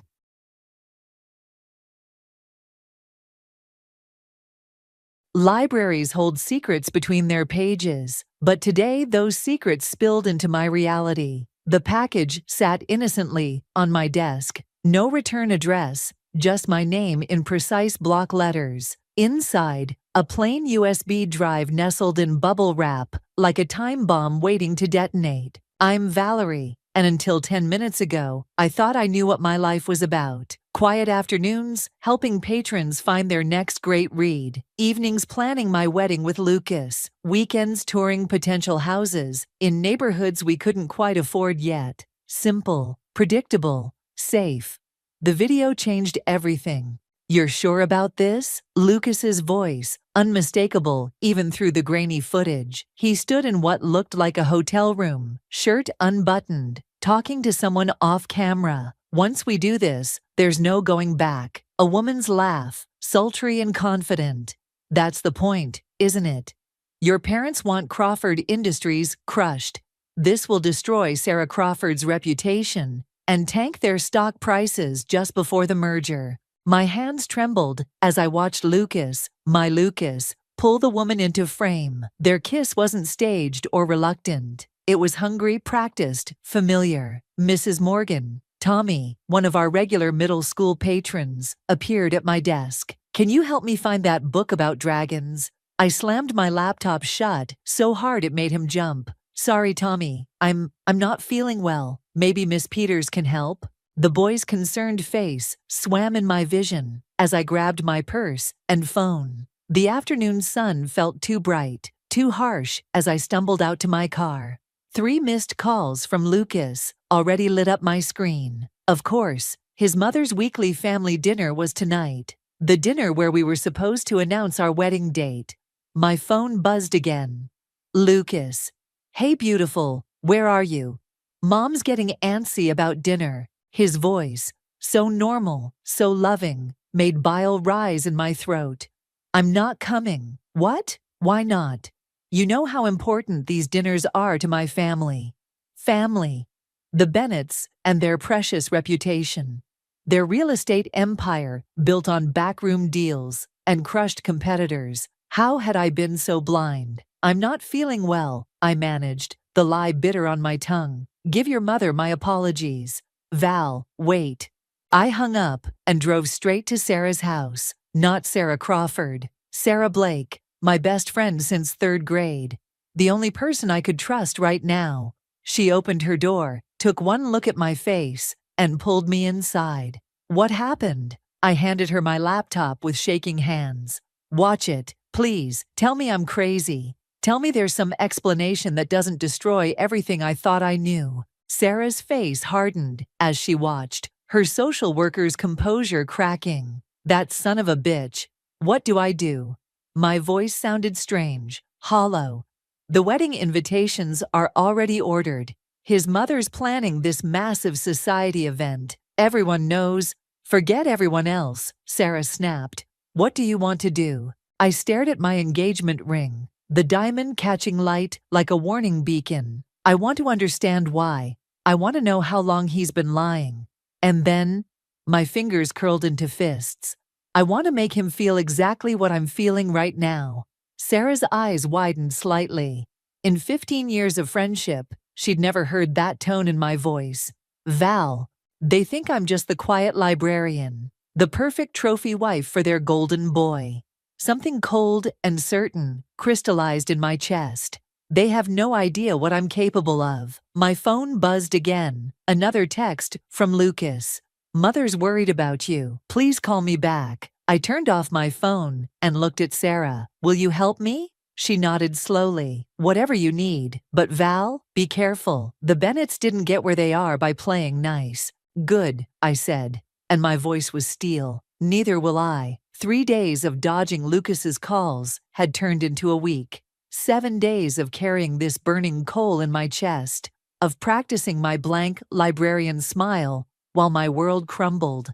I'd gotten good at it, too good, maybe. "Darling, you're being ridiculous." Elaine Bennett's voice cut through the library's morning quiet like a diamond through glass. She stood at my desk in her designer suit, perfectly coiffed, radiating disapproval. Lucas is beside himself. I kept sorting return cards, my movements precise. This is a library, Mrs. Bennet. Perhaps we could discuss this somewhere else. No, I don't think we will. She placed her manicured hands on my desk, leaning forward. Whatever little tantrum you're throwing needs to end. The country club gala is this weekend, and the whole town expects to see Lucas's fiancée there. The word fiancée made my stomach turn. I have plans.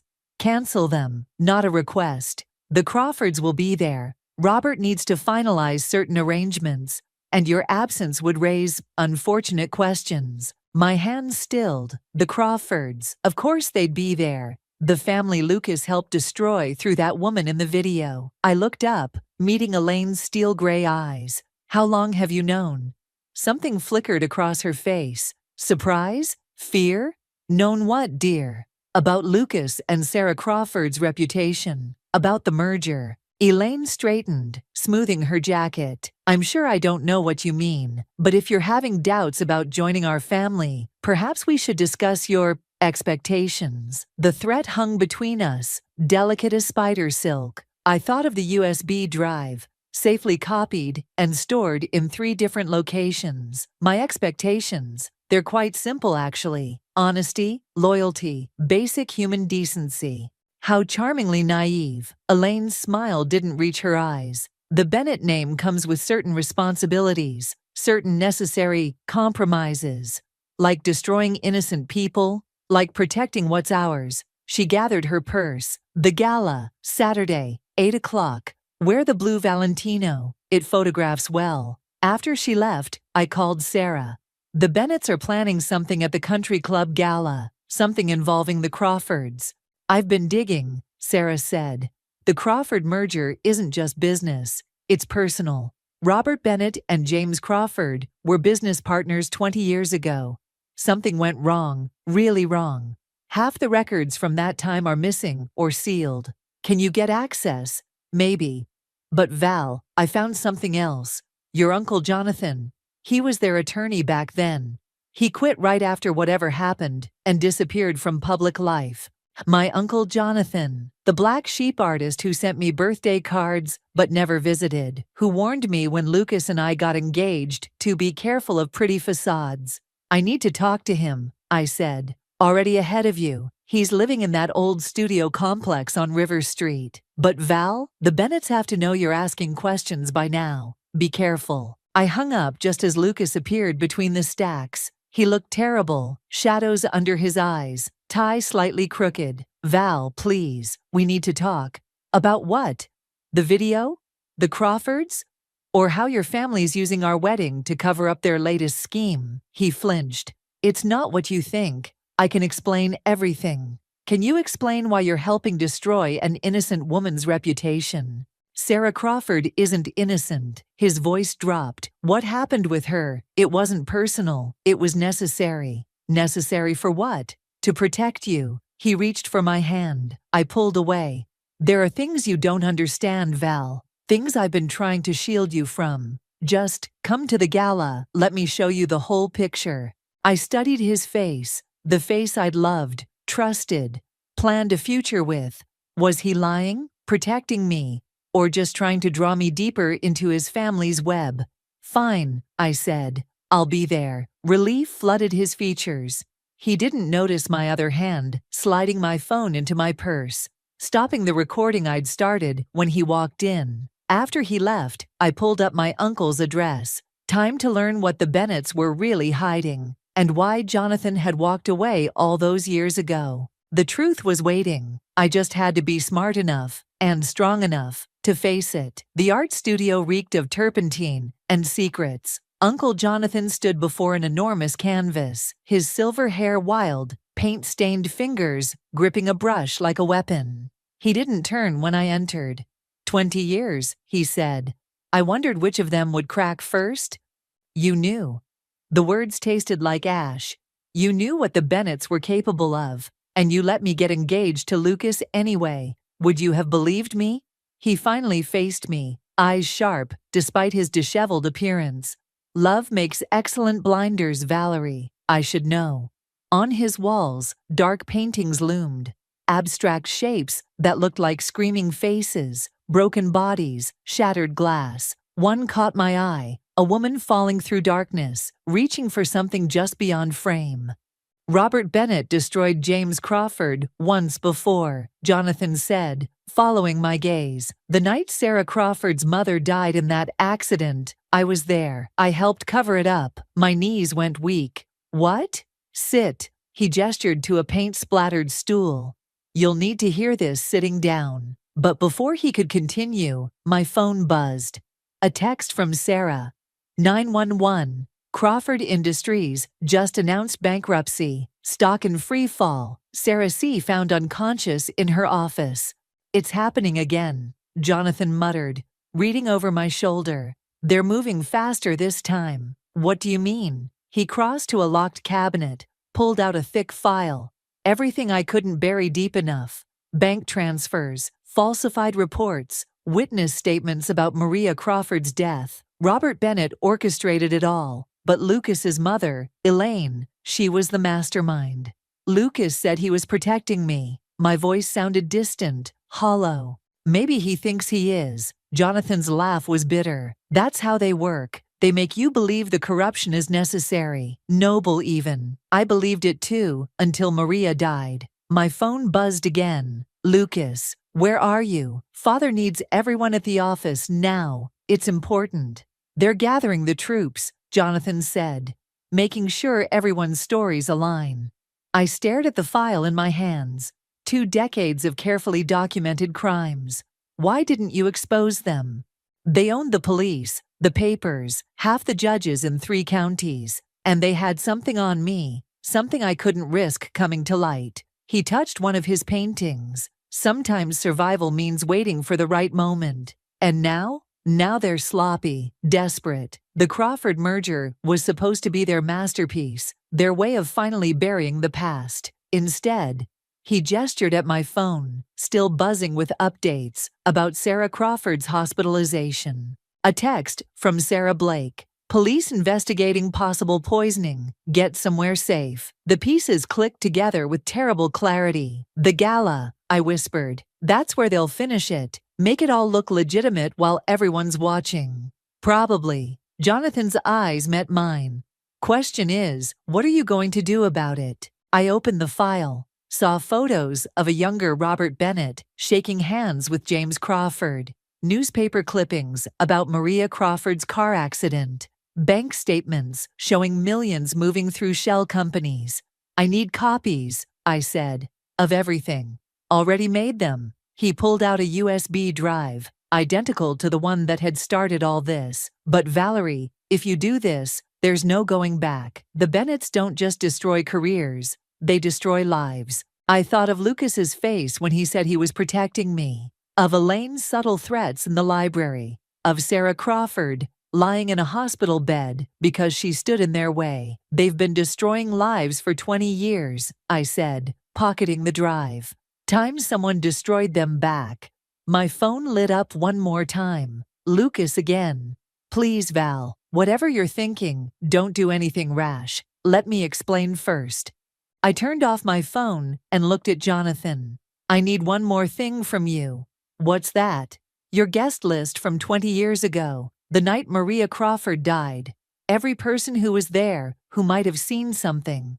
He nodded slowly. It'll take time to track them down. We have until Saturday. I stood, gripping the file like armor. The Bennetts want a show at their gala? I'll give them one they'll never forget. Jonathan's expression was unreadable. Be careful. You're not just fighting them anymore. You're fighting who you thought they were, who you thought Lucas was. Good, I said, and my voice didn't shake at all.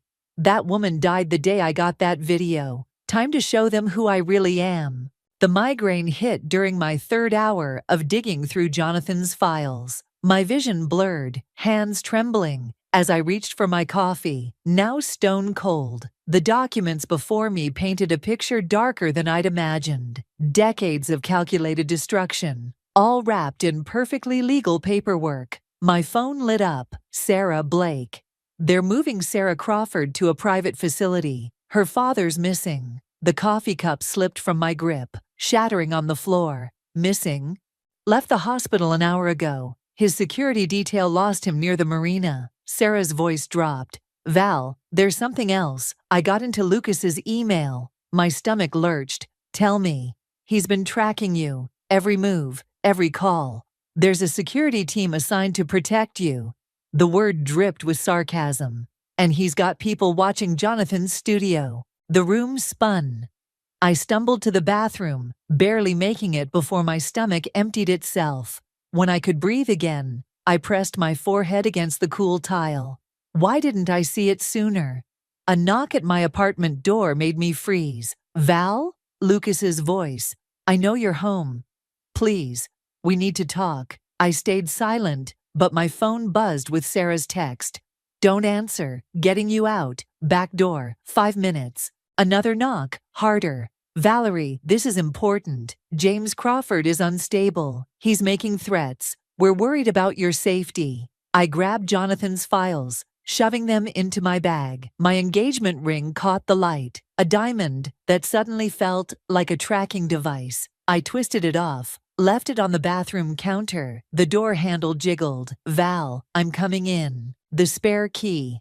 Of course he'd use it. I slipped out the back, just as I heard the front door open, ducking behind Mrs. Peterson's hydrangeas. As Lucas's footsteps entered my apartment, Sarah's car idled at the corner, engine quiet. I dove into the passenger seat, and we pulled away just as Lucas appeared on my front steps, phone to his ear. That was too close, Sarah muttered, taking a sharp turn. Jonathan's waiting at my place, says he's found something big. My phone buzzed. Elaine Bennett. I declined the call, but her text came through. You're making a terrible mistake. Some truths are better left buried. For everyone's sake. They're scared, I said, more to myself than Sarah. They've never lost control before. Speaking of control, Sarah hesitated. The hospital ran Sarah Crawford's toxicology. The poison they found. It's rare, expensive. The kind only someone with serious connections could get. My head throbbed harder, like someone who runs a real estate empire and owns half the judges in 3 counties. Like someone who's done this before. Sarah pulled into her driveway, killing the lights. Jonathan says Maria Crawford's autopsy showed traces of the same compound. They just didn't know what to look for back then. Inside, Jonathan paced between Sarah's potted plants, clutching a manila envelope. They're getting sloppy, he said without preamble. Robert's been moving money again, same pattern as 20 years ago. But this time I found the connection. He spread photos across the coffee table. Crime scene photos from Maria Crawford's accident, bank statements, and something new.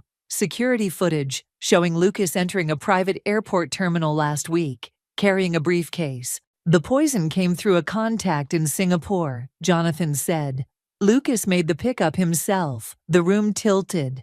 I grabbed the couch for support, but my legs gave out anyway. Sarah caught me before I hit the floor. Easy, she murmured. Breathe. But I couldn't.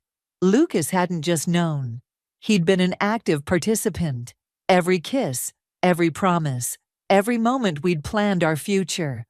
All while he carried death in a briefcase. My phone lit up again. Lucas, where are you? Please, you don't understand what's really happening. I understood perfectly now. The migraine pulsed in time with my heartbeat, but through the pain came clarity. We need to move faster, I said. The gala's in 2 days, and James Crawford's still out there somewhere. Val, Sarah's voice was gentle. Maybe you should rest. You look. I'll rest when the Bennetts pay for what they've done. I stood, ignoring the way the room spun. All of them, including the man I'd loved, especially him. James Crawford found me at dawn. As I was leaving the library's back entrance, he looked nothing like the polished CEO from the news. His suit was wrinkled, his eyes wild with something between grief and rage. You're the one asking questions, he said. Not a question. Jonathan Reed's niece. I gripped my keys tighter, scanning the empty parking lot. Mr. Crawford, my daughter's dying. His voice cracked. The doctors say her organs are shutting down, just like Maria's did, just like, He stopped, swaying slightly. I have proof, I said quickly. About Maria's death, about what the Bennetts did, everything. He laughed, a hollow sound. Proof? I had proof 20 years ago.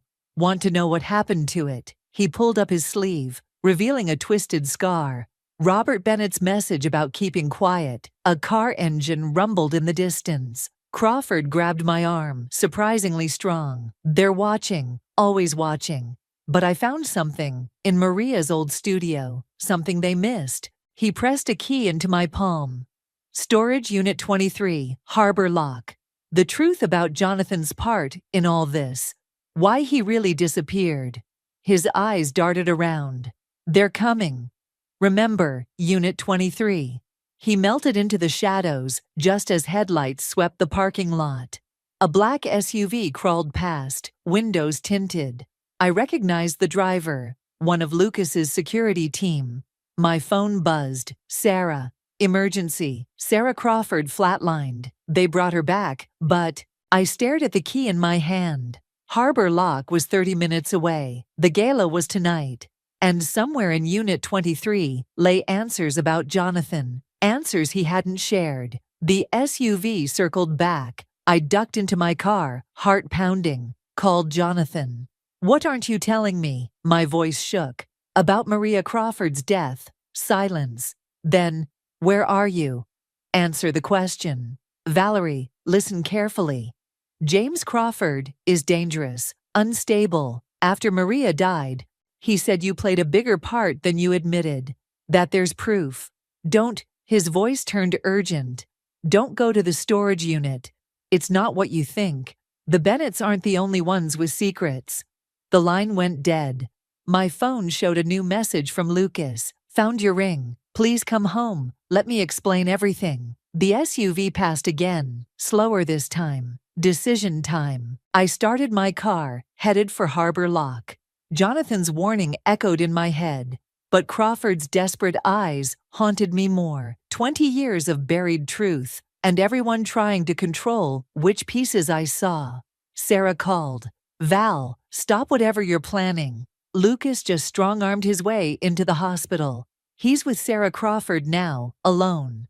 My grip tightened on the steering wheel. Call security. Already did. But Val, he's carrying a briefcase. Like the one from the airport. My stomach lurched. I'm going to the storage unit, I said. Whatever Jonathan's hiding, whatever Crawford found, it's the key to stopping them. You're walking into a trap. Maybe.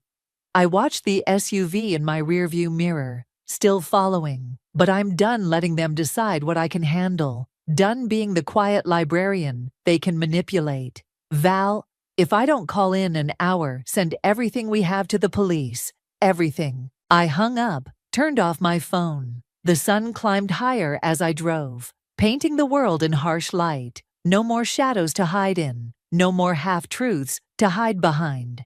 Unit 23 waited at the end of a long row, its padlock gleaming. The SUV parked at the entrance, blocking my escape. I didn't care anymore. The key slid in perfectly. Inside, a single manila envelope sat on an empty shelf. My hands trembled as I opened it. The first photo showed Jonathan with Maria Crawford, looking much closer than family friends. The second showed him arguing with Robert Bennett the night she died. The third made my blood freeze. Jonathan, accepting a briefcase from Elaine Bennett, 1 week after Maria's death. Sometimes the people protecting you are the ones you should fear most. The SUV's door opened behind me. The country club ballroom sparkled with false promises, just like the Bennetts themselves. I adjusted my blue Valentino, Elaine's choice, of course, and felt the USB drive press against my ribs, tucked safely in my bra. The evidence that would destroy them all, including the uncle I'd trusted and the man I'd loved. You came. Lucas materialized beside me, looking devastated and beautiful in his tuxedo. I wasn't sure. Sarah Crawford died an hour ago. My voice was ice. Where's your briefcase? He flinched. Val, please. Everything I did was to protect me. I laughed, drawing concerned glances from nearby guests. Like Jonathan protected Maria Crawford. I saw the photos, Lucas. I know about the payoff. You don't understand. Ladies and gentlemen, Robert Bennett's voice boomed through the ballroom. Tonight, we celebrate not just our annual charity gala, but a special announcement. Elaine appeared at my other side, gripping my arm with perfectly manicured claws. Smile, dear. You're about to become officially part of the family. My blood ran cold. On stage, Robert continued, the merger of Bennett Properties with Crawford Industries, and the engagement of my son Lucas to the lovely Valerie Morgan. Applause erupted. Cameras flashed. Lucas reached for my hand, but I stepped back, bumping into James Crawford. He looked sober now, dressed impeccably. Congratulations, he said, voice hollow. My daughter would have loved to be here. Oh wait, she was murdered, just like her mother. Security, Elaine snapped. Two men in dark suits approached. Now, Valerie. Lucas's voice was urgent. Whatever you're planning. I broke free, striding toward the stage. Robert smiled benevolently, extending his hand to help me up. Instead, I grabbed the microphone. I have an announcement too. My voice echoed through the suddenly silent room. About Maria Crawford's murder, about Sarah Crawford's poisoning, about 20 years of corruption, and the lights went out. In the darkness, someone grabbed me. I fought, but whoever it was knew what they were doing. A cloth pressed against my face, sweet-smelling. When the lights returned, seconds later, I was in the service corridor, Jonathan holding me up as my legs gave way. I'm sorry, he whispered. They have Sarah Blake. They'll kill her if you expose them. The room spun. Through blurring vision, I saw Lucas appear, looking stricken. You don't understand, he said again. I've been gathering evidence too, building a case, but they found out, threatened you. I had to play along. The briefcase, I slurred. The poison was fake. Sarah Crawford died from what they gave her weeks ago. I've been trying to protect you, but you failed. Robert Bennett stepped into view, Elaine beside him. Just like your uncle failed to protect Maria, some lessons require repetition, it seems. The USB, I managed, fighting the drugs. Everything's already uploaded, set to release automatically. No, it's not. Elaine smiled, holding up my phone. Amazing what people discuss when they think they're alone. Sarah Blake was quite helpful, once properly motivated. The world darkened at the edges. I saw James Crawford being led away by security, saw the guests returning to their champagne and canapes, already forgetting the disruption. When she wakes up, Robert said, she'll have had an unfortunate reaction to anxiety medication. Very sad. The wedding will be postponed, of course. Father, please, Lucas started. Enough. Robert's mask slipped. You're as weak as Jonathan was. At least he learned his place. My knees buckled.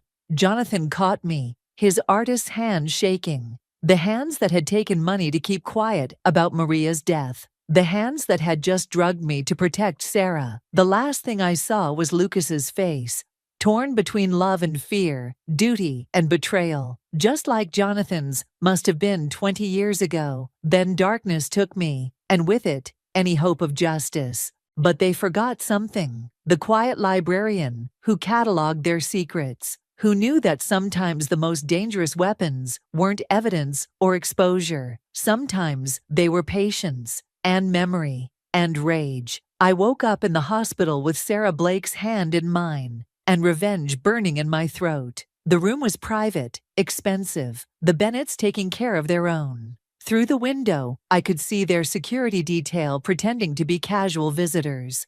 3 days, Sarah whispered. They've been spinning the story. Anxiety attack, emotional breakdown. They're painting you as unstable. I squeezed her hand. Are you okay? They said. They bluffed, used old photos to make it look like they had me. Her eyes darted to the door. But Val, Lucas has been gathering evidence for months. Real evidence.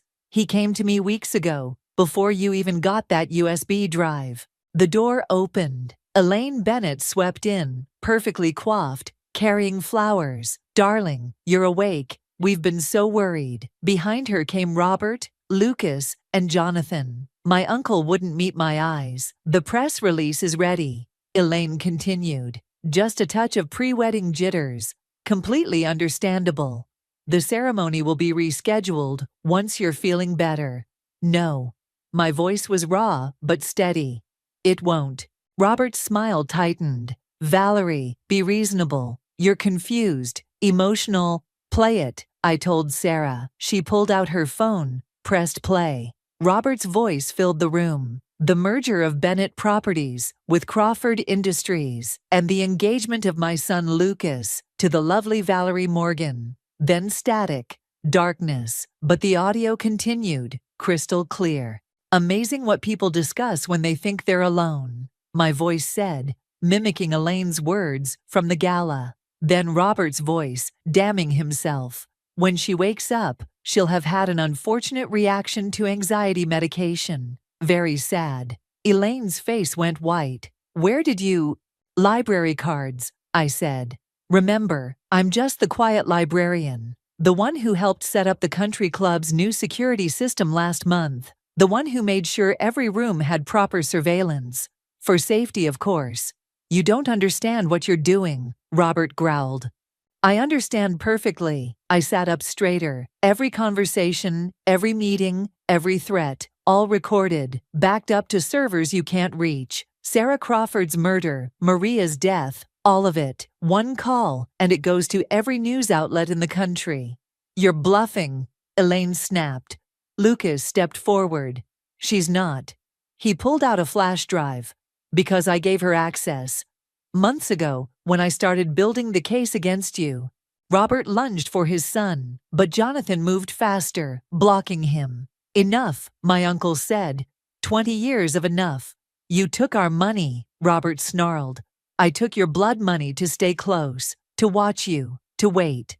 Jonathan's voice shook. "I loved Maria, and you killed her. Used me to cover it up. No more." "It's over," I said. "The real press release goes out in an hour. The FBI has everything. Your choice is simple. Confess now, try for leniency, or let the evidence speak for itself." Elaine crumpled into a chair. Robert's face turned purple. "You ungrateful." "Security," Sarah called. But not to the men outside. Real federal agents entered, badges ready. Lucas touched my hand. "I'm sorry. For not telling you sooner. For not being stronger." I pulled away. "We'll talk, later, maybe." As the agents led Robert and Elaine away, Jonathan lingered. "Val, later for you too." My voice cracked. "Much later." The room emptied, except for Sarah. Through the window, I watched reporters gathering, drawn by the sight of Robert Bennett in handcuffs. "What now?" Sarah asked softly. I thought of the quiet librarian I'd been, the woman who'd trusted too easily, loved too blindly. She was gone. But maybe that wasn't a tragedy. "Now," I said, "we make sure justice isn't just for the wealthy and powerful. We make sure Sarah Crawford's story is heard. We make sure Maria's death wasn't for nothing." And Lucas, I watched him talking to the FBI outside, finally choosing truth over family loyalty. Some broken things can't be fixed, but maybe they can be rebuilt into something different, something honest. Sarah squeezed my hand. Beyond the window, cameras flashed like lightning, illuminating the end of the Bennett's reign and the beginning of whatever came next. The last box from Lucas's house sat on my porch, untouched. Inside, I knew I'd find the remnants of our shared life. Photos, cards, small moments that once meant everything. I left it there while I walked to Jonathan's studio. He was painting when I arrived, broad, angry strokes across a massive canvas. The image was familiar, a woman falling through darkness, but this time she wasn't reaching up, she was pushing back. "Maria's daughter," I said. "That's who sent the original USB drive." Jonathan's brush stilled. "Sarah Crawford had a daughter. Before she died, she made sure the truth would come out, one way or another. Like mother, like daughter." I moved closer to the painting. Is that why you stayed close to the Bennets all these years? To protect her. To protect both of you. He set down his brush. Maria was my sister, Val, your mother's twin. The Bennets didn't just kill her, they erased her, made everyone believe she never existed. The world tilted. In the painting, I saw it now. The falling woman had my face, had Maria's face, had the face of every woman the Bennets had tried to silence. That's why you sent me those birthday cards, I whispered. Why you warned me about Lucas. You have her fire, Jonathan's voice cracked. I couldn't save her, but I could wait, watch, be ready when you needed the truth. My phone buzzed, a news alert. Robert and Elaine Bennett had pleaded guilty to lesser charges in exchange for testimony about other corrupt business dealings. Their empire was crumbling, taking down half the town's elite with it. Another text followed, from Lucas. I'm leaving town, starting fresh, somewhere new. If you ever want to talk. I deleted it without responding. The library board wants to make me director, I said instead. Apparently, exposing corruption is good publicity. They're creating a whole new investigative journalism section. Jonathan smiled slightly. The quiet librarian, helping others find their voice. Not so quiet anymore. I touched the painting. Will you tell me about her? About Maria? The real story, not the Bennett version. Over dinner, he said. Sarah Blake's coming too. She's been helping me track down Maria's other paintings, the ones the Bennets didn't destroy. I thought of the box on my porch, waiting to be dealt with, of the engagement ring I'd returned to Lucas's attorney, of the woman I'd been and the one I'd become. I have to do something first, I said. Back home, I opened the box. Under the photos and memories lay a single sheet of paper, Lucas's handwriting, messy and urgent. I know sorry isn't enough, but I'm proud of you for being stronger than I was, for choosing truth over comfort, for showing me what courage looks like. I carried the box to my fireplace. The flames consumed everything except that note, which I placed in Maria's file at the library. A reminder that sometimes the truth comes from unexpected places, and justice wears many faces. That evening, over dinner with Jonathan and Sarah, I learned about the aunt I'd never known. The artist who'd loved fiercely, fought bravely, and left behind a daughter who'd finished what she started.